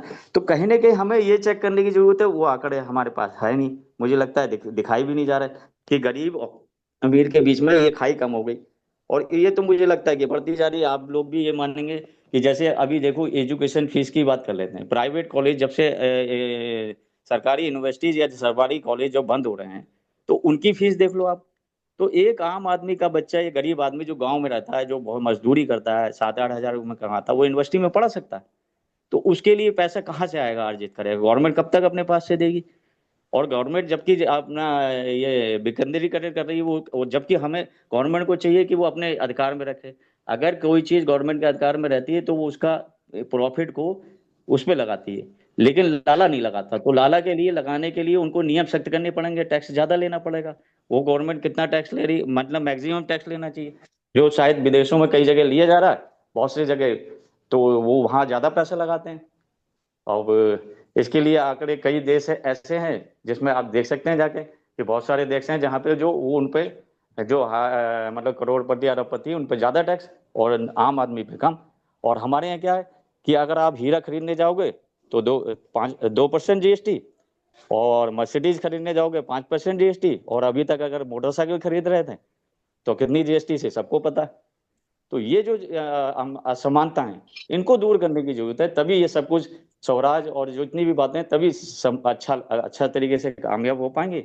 और जब तक पॉलिसी ही सही नहीं बनेगी गरीब के हिसाब से, तब तक कैसे काम जाएगा। अगर पॉलिसी हम अमीर को देख के और उस तरीके से बनाएंगे, उसी पे काम करेंगे, तो फिर तो ये सब बातें जो हम लोग कर रहे हैं बेईमानी हो जाएंगी ना। बिना पॉलिसी के तो होगा नहीं, तो ये पॉलिसी सही होनी चाहिए। मेरा इतना ही कहना था, धन्यवाद। ठीक है नरेंद्र जी, बाकी साथियों की बात ले लेते हैं। कोई और साथी कुछ कहना चाहें? जी हेलो। सभी साथियों के लिए आवाज आ रही है ब्रजेश जी? जी बताइए। जी मतलब गांधी जी अपने समय के एक विचारक थे, और वो चाहते थे कि भारत में लोक स्वराज्य आए। वो उनका मतलब सपना था कि राम राज्य की भारत में स्थापना हो, पुनः राम राज्य आए। तो उनकी विचारधारा तो बहुत अच्छी थी, भावना भी अच्छी थी, देश हित की थी, लेकिन कहीं कहीं वो मार खा गए अपनी गलतियों से। गलती हर इंसान से होती है, क्योंकि वो मतलब दूसरे वर्ग को महत्व देने लगे, और उससे ही मतलब अपनी हानि उन्होंने पहुंचाई। दूसरी बात, गांधी जी चाहते थे कि मतलब स्वदेशी, मतलब देश में स्वदेशी वस्तु बने, और जो हम कपड़ा पहनते हैं वो लोग चरखा के द्वारा अपने मतलब बनाए हुए वस्त्र ही यूज करें। लेकिन आदमी स्वयं अगर कपड़ा बनाता है तो वो कहाँ तक मतलब जनता की पूर्ति कर सकता है। हाथ अपने हाथ से ही चर मतलब सूत काटना एक अच्छी बात है, लेकिन अगर हम गहराई से सोचें, अगर व्यक्ति चरखे से सूत काटे और कपड़ा बनाए तो वो देश की मतलब जनता की पूर्ति नहीं कर सकता। अगर हमारे देश में मशीनीकरण नहीं होता तो देश की उन्नति नहीं होती, देश का विकास नहीं होता। ये सही है कि हम स्वदेशी अपनाएं, विदेशी का बहिष्कार करें। जो दूसरे देशों से हमारे मतलब भारत में वस्तुएं आती हैं, चाहे मोबाइल है, चाहे अन्य कपड़े हैं, रेडियो है, जो भी सामान है चीन से आता है उसका हम बहिष्कार करें, स्वदेशी अपनाएं। ये उनकी गांधी जी की विचारधारा थी, लेकिन वो सफल नहीं हो पाई। और गांधी जी हर तरह से देश हितैषी थे, विचार अच्छे थे उनके, लेकिन नेता उनकी बातों से, जो मतलब नेता जो थे उनके साथी लोग उनकी बातों से सहमत नहीं थे। जनता उनकी भावनाओं को समझती थी और मतलब उनके मार्ग का अनुसरण करती थी।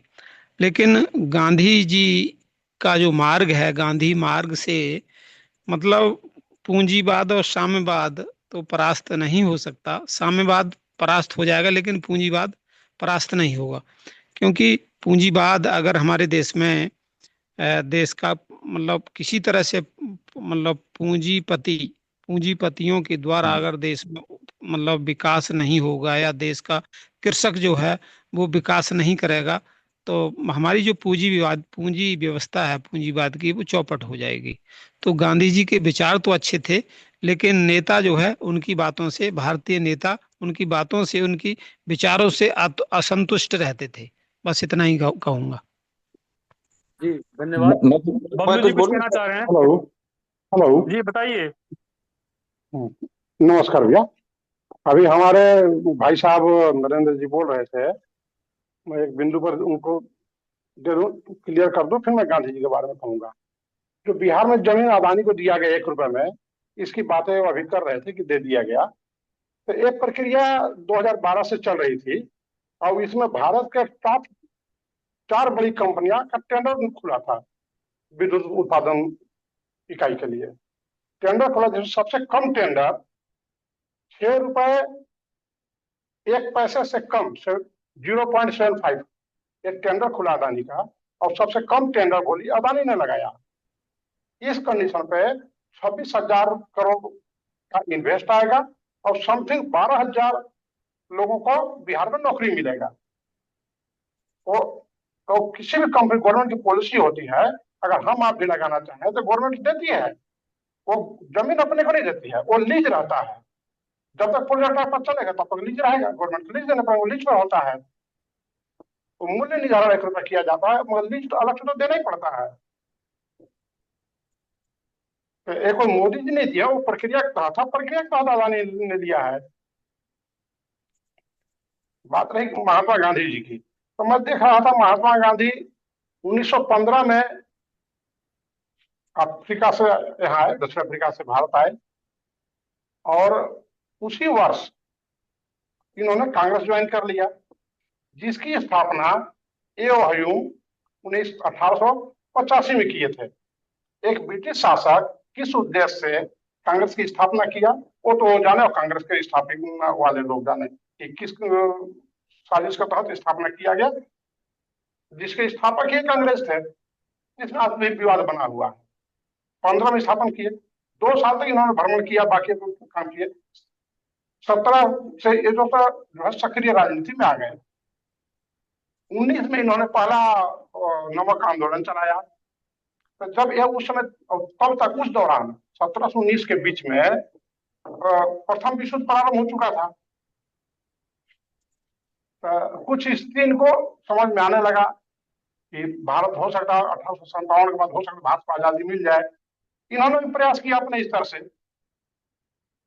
वहां तक ठीक था, स्वदेशी अपनाए, वहां तक भी ठीक था। मगर ये इनके जो कृत्य बतलाते हैं, एक वर्ग विशेष, मतलब हिंदुओं को सीधा सीधा कहा जाए कि हिंदू वर्ग से ही द्वेष रखते थे अंदरूनी।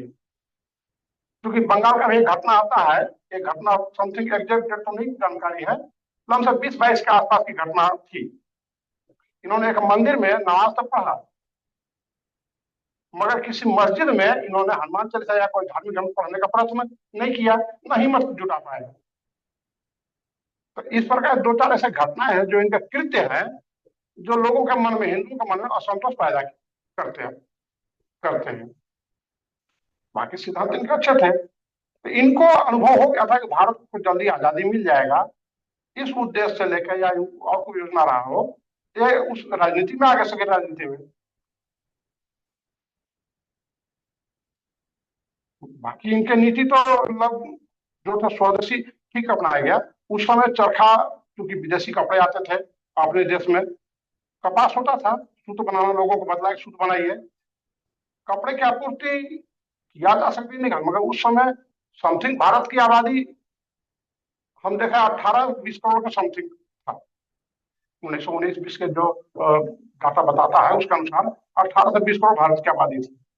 तो पूरा जरूरत तो नहीं पूरा, कुछ जरूरत पूरा किया जा सकता था। लोगों को मार्ग दिए कि चरखा चलाइए, स्वदेशी आप उत्पादन कीजिए और बढ़ाइए, मतलब कोशिश कीजिए कि स्वयं को उत्पादन का सामान जो है हम उपयोग करें। विदेशी वस्तुओं को जलाना, ये सब बहिष्कार उनके अच्छे एजेंडे थे, जो काफी हद तक सफल हुए। वर्तमान राजनीति में इनके हालांकि एजेंडे के विपरीत कार्य हो रहे हैं। कुछ कार्य मोदी जी कर रहे हैं। लोकल टू वोकल दिया गया है, वो महात्मा गांधी के सिद्धांत के ऊपर ही दिया गया है।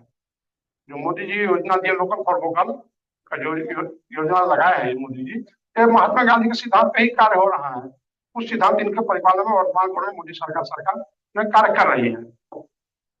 बाकी तो भाई इनके नाम पर क्यों धंधे हो रहे हैं, विरोधी पार्टियां भी और पक्ष वाली पार्टियां भी, सत्ताधीश भी, तो सब राजनीति ही कर रहे हैं।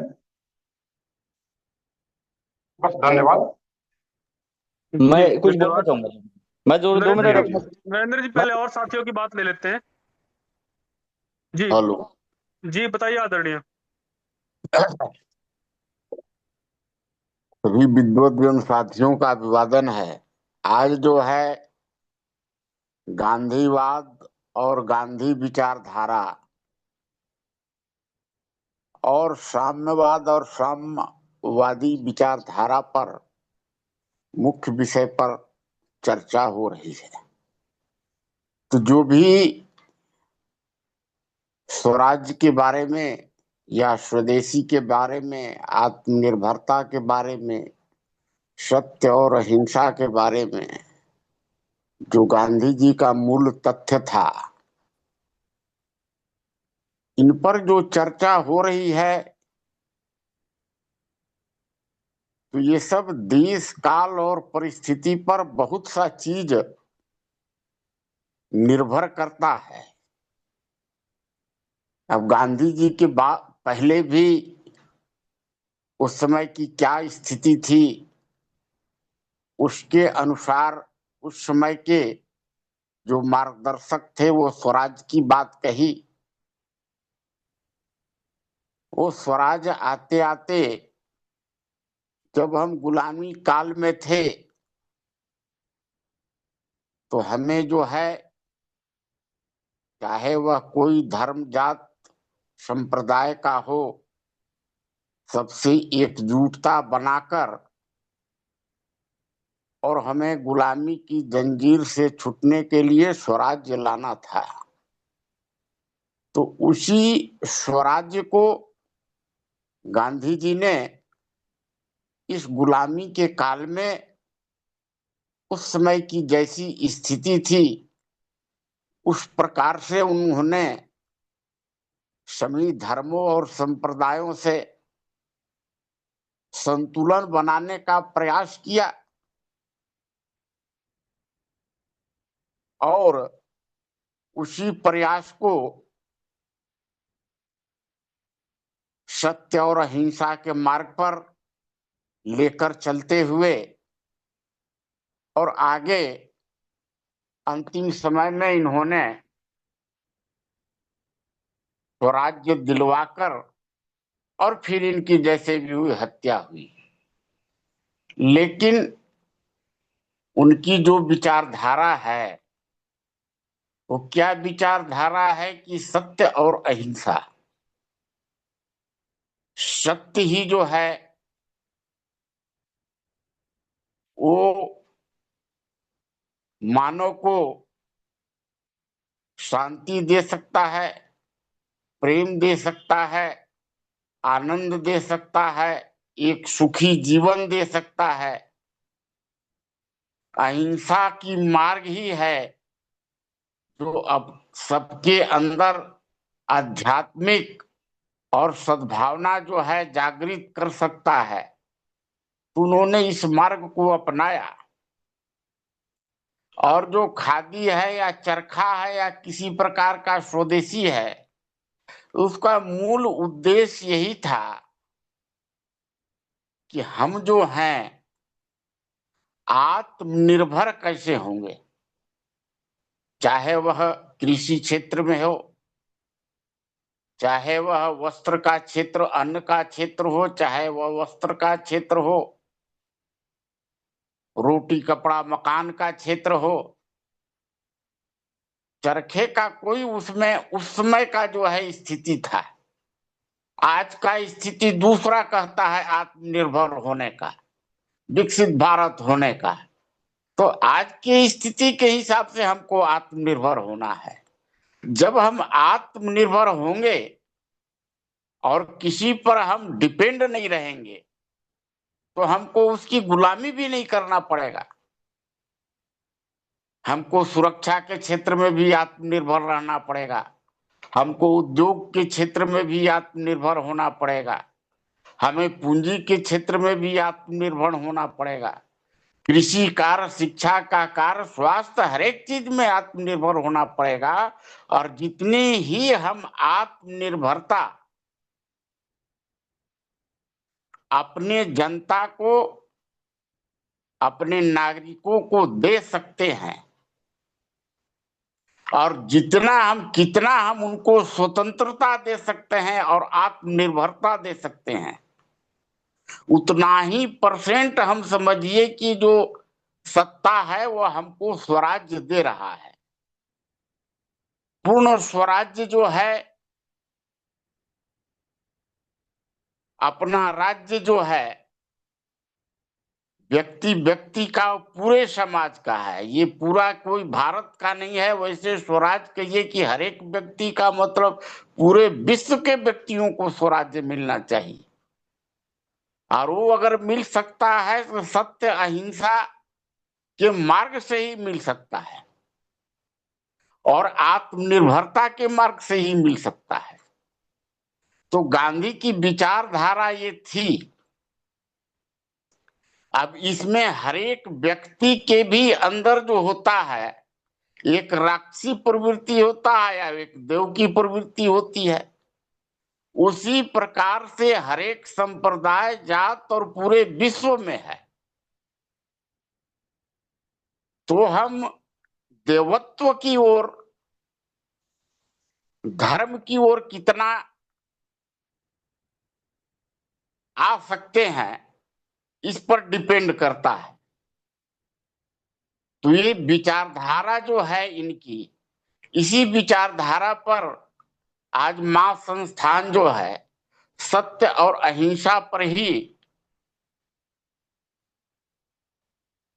अपनी विचारधारा को आगे बढ़ा रहा है। और जो गांधीवाद है, जो कि खादी का टोपी तो है, खादी का कुर्ता पैजामा तो है, आज जो है पद यात्रा निकल रहा है, लेकिन स्वराज्य के लिए और जनता के लिए नहीं निकल रहा है। वो तो अपना राज्य के लिए निकल रहा है, अपना गद्दी के लिए निकल रहा है, अपने परिवारवाद के लिए निकल रहा है, अपने किसी संप्रदाय को खुश होने के लिए निकल रहा है।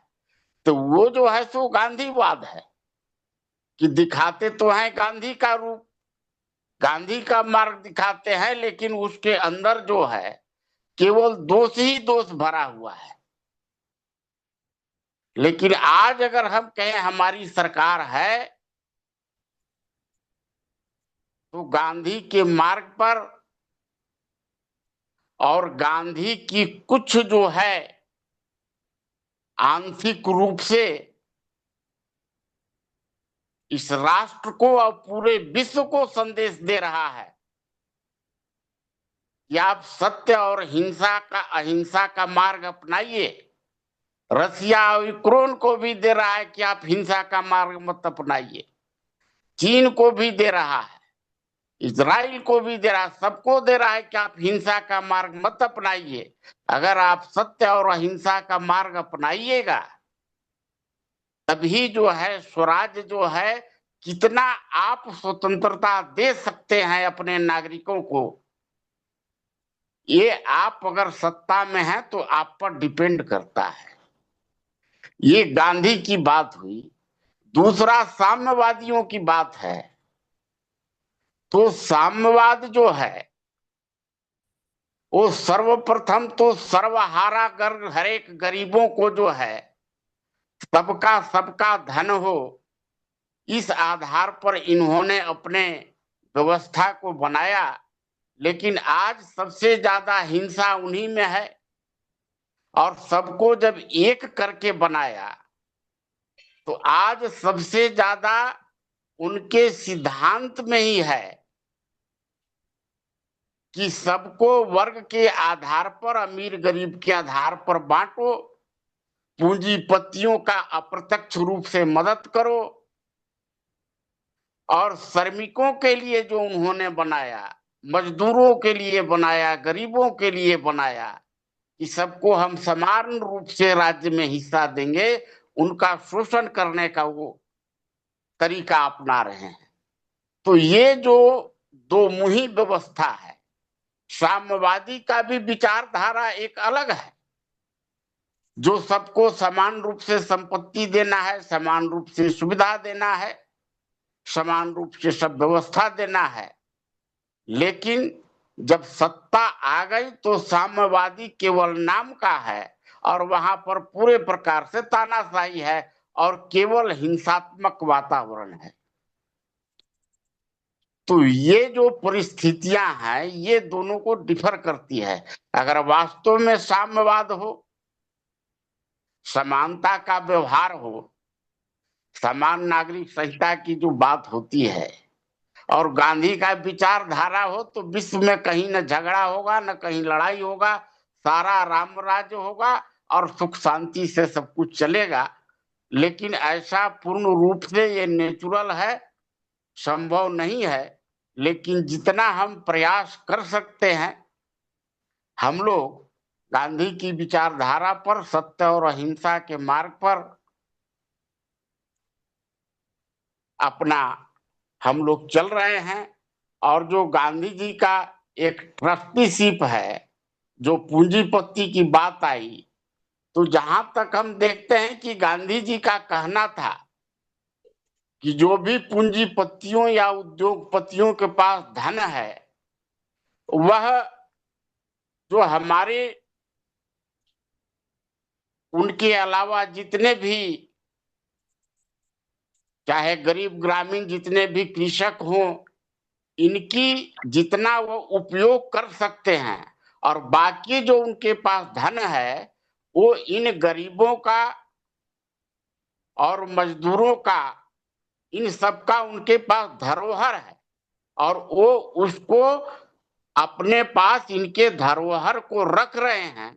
और जब भी इनको जरूरत पड़ेगी उसको, जब जब जरूरत पड़ेगी उनको उस धरोहर से इनको देना पड़ेगा। इनके सुख सुविधा, इनकी आवश्यकता को ध्यान में रखते हुए जो सरकार है उनके अपने सहमति से इनकी धरोहर को इन पर खर्च करना पड़ेगा। ये उनकी संपत्ति नहीं है, उनकी आवश्यकता के अनुसार ही संपत्ति है, बाकी संपत्ति सब अन्य का है। ये जो है ट्रस्टीशिप का हमको जो समझ में आया ऐसा है। तो यही जो दो रूप है साम्यवाद का और गांधी विचारधारा का, गांधीवाद का, और साम्यवादी विचारधारा का, और साम्यवाद का, ये हमें समझ में आता है। जी धन्यवाद। धन्यवाद। देखिए मैं थोड़ा सा इस विषय पर बोलना चाहूंगा। एक तो देखिए, जब हम गांधी विचार पर बात करते हैं और हम लोग गांधीवाद पर बात करते हैं, तो देखिए विचार की बात की जाए तो गांधी जी के जीवन के कई दृश्य हैं। एक उनका सामाजिक जीवन है, व्यक्तिगत जीवन है, राजनीतिक जीवन के भी आरोप लगते हैं, तुष्टीकरण के भी आरोप लगते हैं। और जो उनका लोक स्वराज्य ग्राम स्वराज्य का जो जो कहा जाता है कि गांधी जी उस पर काम कर रहे थे या ग्राम सभाओं को मजबूत करना चाह रहे थे, वहां भी उनका एक दर्शन दिखाई देता है। अर्थात कई अलग अलग भूमिकाओं में दिखाई देते हैं, लेकिन पूरी दुनिया में अगर हम देखें और भारत में तो विशेषतः देखें, तो दो तरह के गांधीवादी दिखते हैं। एक धूर्त गांधीवादी और एक मूर्ख गांधीवादी। धूर्त गांधीवादी तो वो हैं जिन्होंने गांधी के नाम का प्रयोग किया और खुद की सत्ता को मजबूत किया। और मूर्ख गांधीवादी वो है जो गांधी को फॉलो कर रहे हैं लेकिन गांधी को जानते नहीं हैं। वो लोग जो है इतने भोले भाले हैं कि कोई भी आकर के उन्हें ठग लेता है। क्योंकि गांधीवादी, अगर कोई वास्तव में गांधी का फॉलोवर है तो वो देखेंगे तो बहुत शरीफ टाइप का रहेगा, और दूसरा होगा तो इतना धूर्त होगा कि वो गांधी के नाम का सहारा लेकर सत्ता तक भी पहुंच जाएगा, तो वो जो है दूसरों को धूर्त बनाएगा। तो एक मूर्ख गांधीवादी हो गए और एक धूर्त गांधीवादी हो गए। यही पूरी दुनिया में अभी दिखाई दे रहे हैं। भारत में तो विशेषता यही है, इनके अतिरिक्त दूसरा कोई नहीं है। गांधी का अपना मूल विचार था, और जो जो सत्ता में पहुंचने वाले लोग हैं, उन्होंने गांधी नाम का या उस शब्द का जो है प्रयोग किया, अपना टाइटल भी लगाया। लेकिन अगर कोई ये कहे कि गांधी जी की हत्या गोडसे ने कर दी, तो मैं समझता हूं कि ये तो केवल शरीर की हत्या थी। गांधी के वैचारिक हत्यारे तो देखा जाए तो नेहरू थे, अंबेडकर थे। ये लोग तो गांधी के वैचारिक हत्यारे थे। जब गांधी मर गए तो क्यों नहीं इन लोगों ने संविधान सभा बनाते समय संविधान सभा बनी, वहां चर्चा में इन लोगों ने कहीं भी एक बार जो है वो ग्राम सभा की चर्चा तो नहीं कही। कभी नहीं कहा कि गांव परिवार समाज को अधिकार मिलने चाहिए। तो अगर शरीर का हत्यारा इतना बड़ा है तो वैचारिक हत्यारे को क्या कहेंगे हम। और उन वैचारिक हत्यारों ने तो गांधी के नाम का दुरुपयोग किया। अगर गोडसे ने गांधी की हत्या कर दी तो उसके कारण संघ बदनाम हो गया, ब्राह्मण बदनाम हो गया। लेकिन गांधी के वैचारिक हत्यारों तो आज उन्हीं के नाम पर जो है दुकानदारी चला रहे हैं, वो प्रसिद्धि पा रहे हैं। तो हत्यारे दो ही हैं, एक शरीर का हत्यारा है, एक विचार का हत्यारा है। मुझे लगता है शरीर तो आज और तो कल छूटना ही छूटना था, वो तो छूट जाता।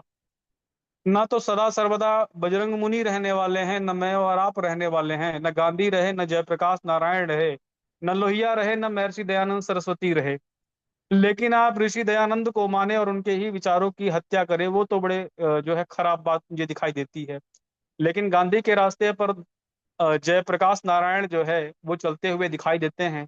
अन्ना हजारे को आप देखिए, अन्ना हजारे जो है, उन्हें हम कहीं से नहीं कह सकते कि अन्ना हजारे कोई धूर्त व्यक्ति हैं। लेकिन हाँ, अन्ना हजारे शरीफ व्यक्ति हैं, ठगे गए। और गांधी की जो फूल माला चढ़ाते हैं, वो सत्ता में है, वो मलाई काट रहे हैं। तो आप अगर शरीफ गांधीवादी हैं तो आप मूर्ख बना दिए जाएंगे, और आप धूर्त गांधीवादी हैं तो आप दूसरों को मूर्ख बनाएंगे। इसीलिए हमें समझदार बनना पड़ेगा। गांधीवाद की क्या आवश्यकता है? जो गांधी के विचार से सहमत है वो गांधी के विचारों के अतिरिक्त अपना भी विचार दे।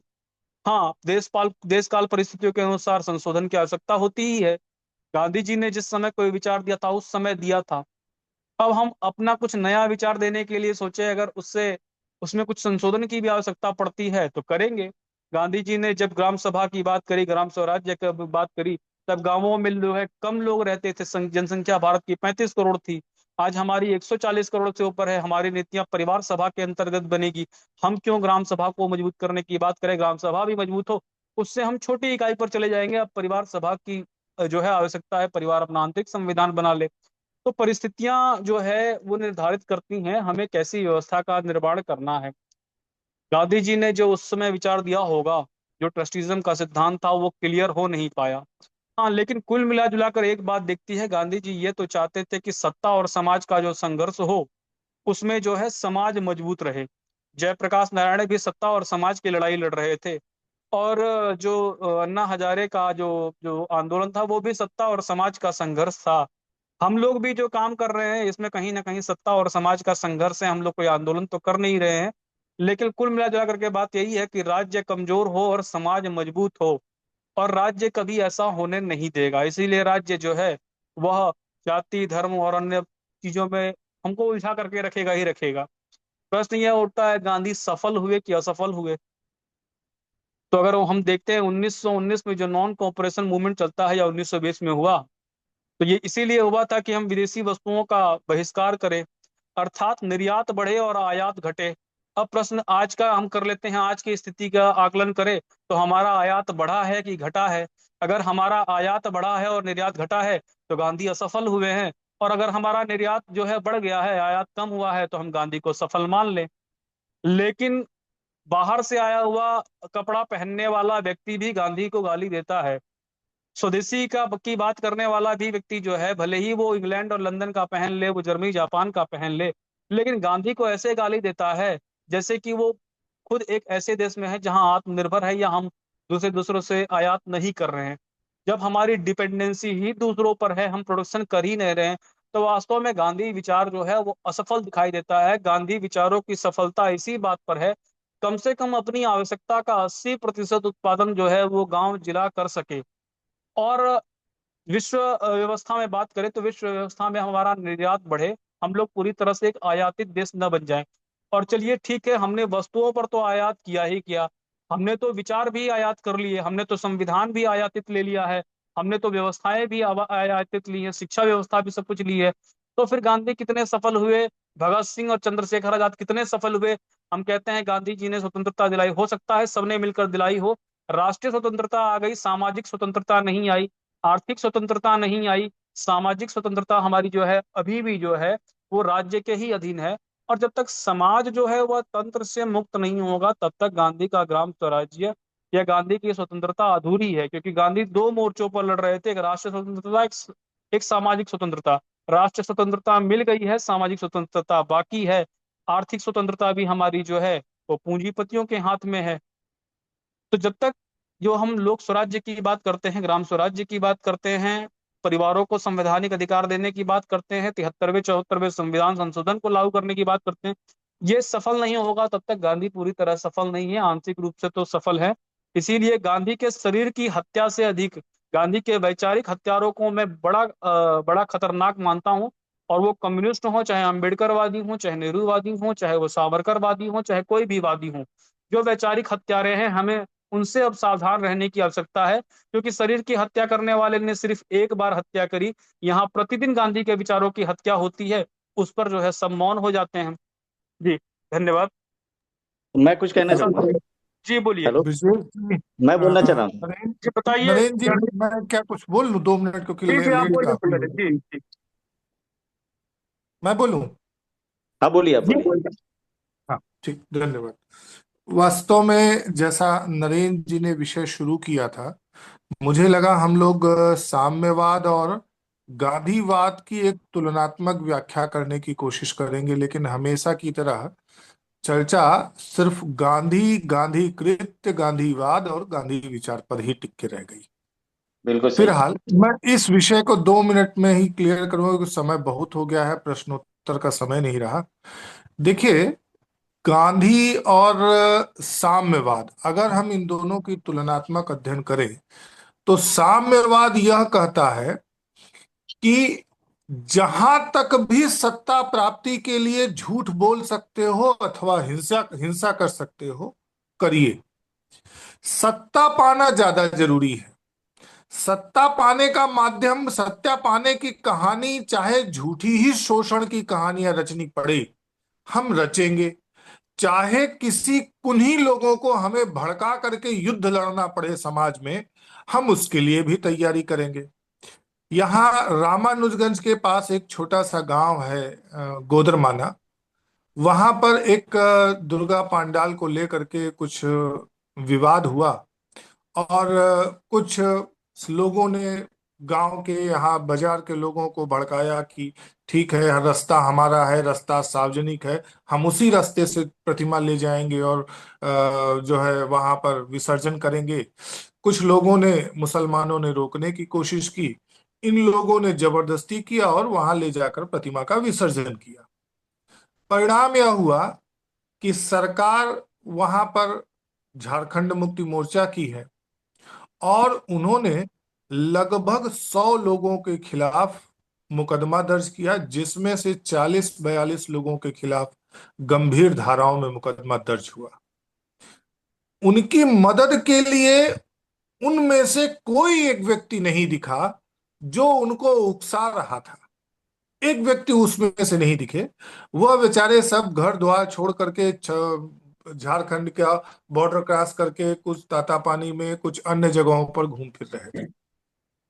देखिए, एक झूठ और हिंसा, हम उस समस्या को समझने का कोशिश करें कि हम अपनी बात मनवाने के लिए क्या हम सत्य बोलने का सहारा ले रहे हैं या झूठ भी बोल रहे हैं। भाई, हम कहने को तो हिंदू स्वराज की रचना गांधी जी ने 1909 में करी है, 1909 में पब्लिश हुआ है। हम उसको बताने के लिए झूठ ही बोलना है तो हम तो कह देंगे कि 1915 के बाद, भारत में आने के बाद उन्होंने हिंदू स्वराज लिखा। हमको अगर झूठ बोलना है तो हम कह देंगे 2015 में भारत गांधी आए, जबकि पैदा ही यही हुए। 2015 में राजनीतिक रूप से सक्रिय हुए, ये सही है। कांग्रेस की सदस्यता में घुसे, कांग्रेस में राजनीतिक रूप से सक्रिय हुए, विषय ये सही है। कहने को झूठ ही बोलना है तो हम यह भी कह सकते हैं कि ग्राम स्वराज का उन्होंने सिर्फ भाषण दिया, जबकि 1909 हिंद स्वराज में उन्होंने ग्राम स्वराज की चर्चा कर दी है। हिंसा और झूठ, इनसे सिर्फ आप लोगों को भड़का सकते हैं, और भड़का करके आंदोलनों का क्या परिणाम होता है यह हम सब खूब अच्छे से देख रहे हैं। पिछले कम से कम 10, 20, 25, 150 सालों का इतिहास तो हमारे पास लिखा पढ़ी में है। हमको बहुत ज्यादा मानवतावादी बताया जाता है साम्यवाद को, जबकि साम्यवाद क्या कुकर्म किया है नरेंद्र जी ने आपके सामने बताया। हम जिस शोषण की कहानी से बाहर निकलना चाह रहे हैं, जिस गुलामी से बाहर निकलना चाह रहे हैं, हमारे पास उसके लिए टूल्स क्या हैं? क्या हम बंदूक उठा करके लोगों को मारने की बात कर रहे हैं? क्या हम फिर से उन लोगों को भी आग में झोंकने की बात कर रहे हैं जिनका खुद का अपना परिवार है, जिनके पास खुद इतनी शक्ति नहीं है अभी बेचारे की, या तो बैंक या तो उस जमाने के तरीके ट्रेन लूटेंगे या कुछ करेंगे। हम झूठ और हिंसा से बाहर आए, और झूठ और हिंसा से बाहर उनसे असत्य और झूठ से लड़ने के लिए हमको जिस भी साधन की जरूरत पड़े, हमें उस साधन का उपयोग करना चाहिए। हमारा वास्तविक संघर्ष गांधीवाद या साम्यवाद नहीं है। हमारा वास्तविक संघर्ष इस बात का है कि क्या हम झूठ को प्राथमिकता दे रहे हैं, क्या हम हिंसा को प्राथमिकता दे रहे हैं, या हम समन्वय को प्राथमिकता दे रहे हैं, या हम वास्तविकता यथार्थ को समझने का प्रयास कर रहे हैं। अगर हम यथार्थ के अनुसार संवाद से मामला सुलझाने की बात कर रहे हैं तो गांधी का नाम लेने की जरूरत क्या है? हम क्यों नहीं इस तरफ आगे बढ़ते? बस मेरी यही इतनी बात थी। हेलो, धन्यवाद। हाँ, मैं बोलना चाहूंगा सुरेंद्र जी, बस 2 मिनट में बता दीजिएगा। हाँ, बस ज्यादा नहीं, 2 मिनट। एक तो ये जो आज मेरे को भी बोलना है भैया। हेलो हेलो हेलो जी जी, बताइए, 1 मिनट में अपनी बात रख दीजिए। हाँ, बस 2 मिनट लूंगा, बस ज्यादा नहीं। मेरे को भी समय दीजिएगा। हाँ बिल्कुल, मैं ये कह रहा था कि जब अदानी वाला मैंने मुद्दा कहा था तो एक साहब बोल रहे थे कि ऐसा ऐसा हुआ कि वही नौकरी मिलेगी। मैं ये कह रहा था, उन्होंने ये कहा कि 2012 में ये टेंडर निकला था। हर एक टेंडर की एक लिमिट होती है, 6 महीने, 3 साल, 6 महीने, प्रक्रिया 1 में साल, थी, 6 टेंडर नहीं निकले थे सर। सॉरी, नरेंद्र जी, इस विषय नहीं, को ये अभी नहीं, छोड़ इन्होंने दीजिए। कहा था, कोई इन्होंने विषय कहा से था, संबंधित बात मेरे हो। मेरे को बोलने दीजिए ना, 1 मिनट का मुझे, 1 मिनट का समय मुझे बोलने दीजिए। मैं ये कह रहा था, इन्होंने ये कहा था कि टेंडर का समय, मतलब टेंडर 12 में निकला था और अब जाके खुला तो उसको मिल गया और वो नौकरी देंगे खाली। और मेरा प्रश्न, मैं ये कह रहा था कि उस प्रॉफिट में से जो गांधी का पूंजीवाद सिद्धांत है, वो कहते हैं कि अपने नरेंद्र प्रॉफिट में यादव से जी, कितना आप परसेंट। प्लीज, आज हाँ, विषय पे हम लोग चर्चा करते हैं, ये विषय अंतर हो रहा है, इस पे फिर नहीं, चर्चा पूंजीवाद कर पे लेंगे। तो हाँ, आप नरेंद्र सिंह पूंजीवाद जी पे तो कर बताएं। रहे हैं। अच्छा अच्छा, एक नरेंद्र मिनट, सिंह एक जी मिनट, कुछ गांधी कहना चाह रहे हैं। बात मत करिएगा यहाँ। हैं? क्या अडानी अडानी इसका हम विषय खानदानी फिर से किसी रखा भी बताओ। जाएगा, ये जमीन आप वाला नहीं, आप विवाद। सोशल नैरेटिव की कोई बात करिए, ये अडानी क्या चीज है? भैया जी वैदराज, हाँ बताइए वैदराज। वैसे तो आप लोग सब लोग जो बोलते हैं ना, जिस विचार को रखता हूँ उसको बहुत अच्छे तरीके से आप लोग रख लेते हैं। फिर भी मैं कुछ अपने तरफ से कुछ दो शब्द तो बोलूंगा ही बोलूंगा, क्योंकि मैं रोज जुड़ रहा हूँ। जो लक्ष्य केंद्रित हो वह विचारवाद नहीं, जो लक्ष्य केंद्रित हो वह विचारवाद नहीं, और जो साधन को ही लक्ष्य माने और रूढ़ हो जाए वह वाद कहा जा सकता है, वाद कहा जा सकता है। पूंजी और पावर के केंद्रीकरण को खतरनाक परिणामों से को समझते हुए उसके उनके अकेंद्रीकरण करने के जो साधन और माध्यम गांधी जी ने प्रस्तुत किए थे, वह अभी वर्तमान में समय हिसाब से बदले भी जा सकते हैं। जो साधन उन्होंने प्रस्तुत किए थे वो वर्तमान हिसाब से बदले जा सकते हैं। तो साधन को लक्ष्य नहीं मानना चाहिए। लक्ष्य जो है वह पूंजीवाद और पावर के केंद्रीकरण से कैसे निपटना है और कैसे लोक स्वराज स्थापित हो, इसलिए गांधीवाद के विचार महत्वपूर्ण है आज भी। जी ठीक है। हम कोई और एक सेकंड, प्रश्न एक हो सेकंड, तो प्रश्न कर मैं सकते एक हैं बस। बात आप लोगों से हाँ, कहना चाहता हूँ। हम अभी एक सेकंड बस रहे। नहीं अभी आप ब्रिजेश सुनिएगा राय जी जरा, ने जो कहा, देखिए हम ब्रिजेश राय जी सुनिए, की बात कर मंगला रहे थे। प्रसाद जी, मंगला हाँ, प्रसाद जी मंगला सुनिए। प्रसाद जी, कोई प्रश्न है तो प्रश्न रखिएगा, बात नहीं है, बात का समय नहीं रहा है। हाँ, एक तो 9:45 बज गए हैं, एक तो ये बात ध्यान रखें। दूसरी बात ये है कि पर्सनल इंटेंशन सब्जेक्ट को ज्यादा प्रभावित ना करती हो। थोड़ा बहुत करें तो चलो कोई बात नहीं, चलेगा। लेकिन हम अडानी और अंबानी की सफाई पर उतर आए या उन्होंने गलत किया है ठीक किया है, इसलिए चर्चा नहीं करते हैं। हम बात कर रहे हैं सोशल नैरेटिव की, हम बात कर रहे हैं उन करेक्टर की जो समाज के लिए बहुत महत्वपूर्ण है, अच्छे बुरे हो सकते हैं। ये कंपनी मैकेनिज्म की बात इस प्रकार की चर्चाओं में घुसाना कभी ठीक नहीं रहता है। जो कोई छोटी बात हो तो आप कहिए, क्योंकि 9:45 बज चुके हैं। यूपी में सबसे ज्यादा चीफ मिनिस्टर ब्राह्मण हुए हैं, 6 चीफ मिनिस्टर हुए हैं अभी तक का इतिहास है। ये कोई बात नहीं है। नहीं, मैं ये कुछ आज कहना के चाह रहा हूँ ना। सब्जेक्ट से अभी ये अभी आज के सब्जेक्ट से संबंधित गांधी बात जी नहीं को है। कई बार गाली दी, मतलब अपशब्द किया गया इसी नहीं टॉपिक गांधी, पे। देखिए राम कई को भी लोगों ने गाली बोला देने ना वाले हैं, कि गांधी जी ने कृष्ण गलत को भी किया, बहुत गाली सारा देने वाले गलत, लोग हैं, इन्हें है ना। ईश्वर मानने वाले भी लोग हैं, वो सब तरह के हाँ? लोग हैं। उसमें तो क्या अब किया जा इसका सकता है? नहीं, अब जो जैसे अभी क्या है कि नरेंद्र हिंदू जी, मुस्लिम हम बहुत किया लोग जाता है। कल चर्चा करें तो इस विषय पर कुछ ऐसा मिला जुला सब्जेक्ट। ब्रजेश जी, मैं चाहूंगा आपसे कि थोड़ा जी सा ऐसे सब्जेक्ट का एक अगला हिस्सा जैसा कुछ एक सब्जेक्ट चुन देखिए, लीजिएगा, मुझे तो तो कल हम लगता है लोग चर्चा करेंगे। जो हमारे साथी प्रश्न कर रहे हैं उन्हीं में से अगर कोई अपनी बात रखना चाहे तो कॉल रख दें। नहीं नहीं, ठीक है। कोई रखना चाहेगा तो हम लोग फोन से बात कर लेंगे। हाँ, फिर उस पर चर्चा और विस्तार से हो जाएगी। ठीक, नहीं तो समय क्या, बहुत ज्यादा हो गया। ये हेलो एक एक बात सेकंड, बताऊं, एक मैं सेकंड। सजेशन दे सकता हूँ क्या? नहीं तो क्या कोई यदि क्रॉस सब्जेक्ट के क्वेश्चन लिए, नहीं करना है क्या नहीं आज के नहीं, बाद? सजेशन दे रहे हैं, कोई सब्जेक्ट के लिए, सजेशन है। सब्जेक्ट के लिए जी बताइए। मैं ये कहना चाह रहा हूँ कि जैसे ये जो खाई है अमीर और गरीब की, इसको बांटने के लिए हम क्या उपाय करें, इस पे चर्चा होनी चाहिए, तो कल आप विषय रखिए, फिर कल आप विषय रख दीजिए, है ना। हाँ, कल कल आप आप विषय इस रखिए विषय फिर। पर रख दीजिए। नरेंद्र यादव जी, भाई साहब, हाँ स्वागत जी, है हाँ। आपका। अच्छा, मुद्दा बहुत अच्छा है और मुझे हाँ, लगता है इस पर विस्तार से चर्चा हो सकती है बहुत सुझाव अच्छे पे से, होनी चाहिए अगर ना। आप इसको कुछ रखें। हम हमेशा समस्याओं पे बात करते हैं, सुझाव पे तो बात ही नहीं करते। बिल्कुल बिल्कुल, आर्थिक असमानता पर आप एक विषय रखिए, कोई दिक्कत नहीं है। कल आप विषय रखना चाहेंगे?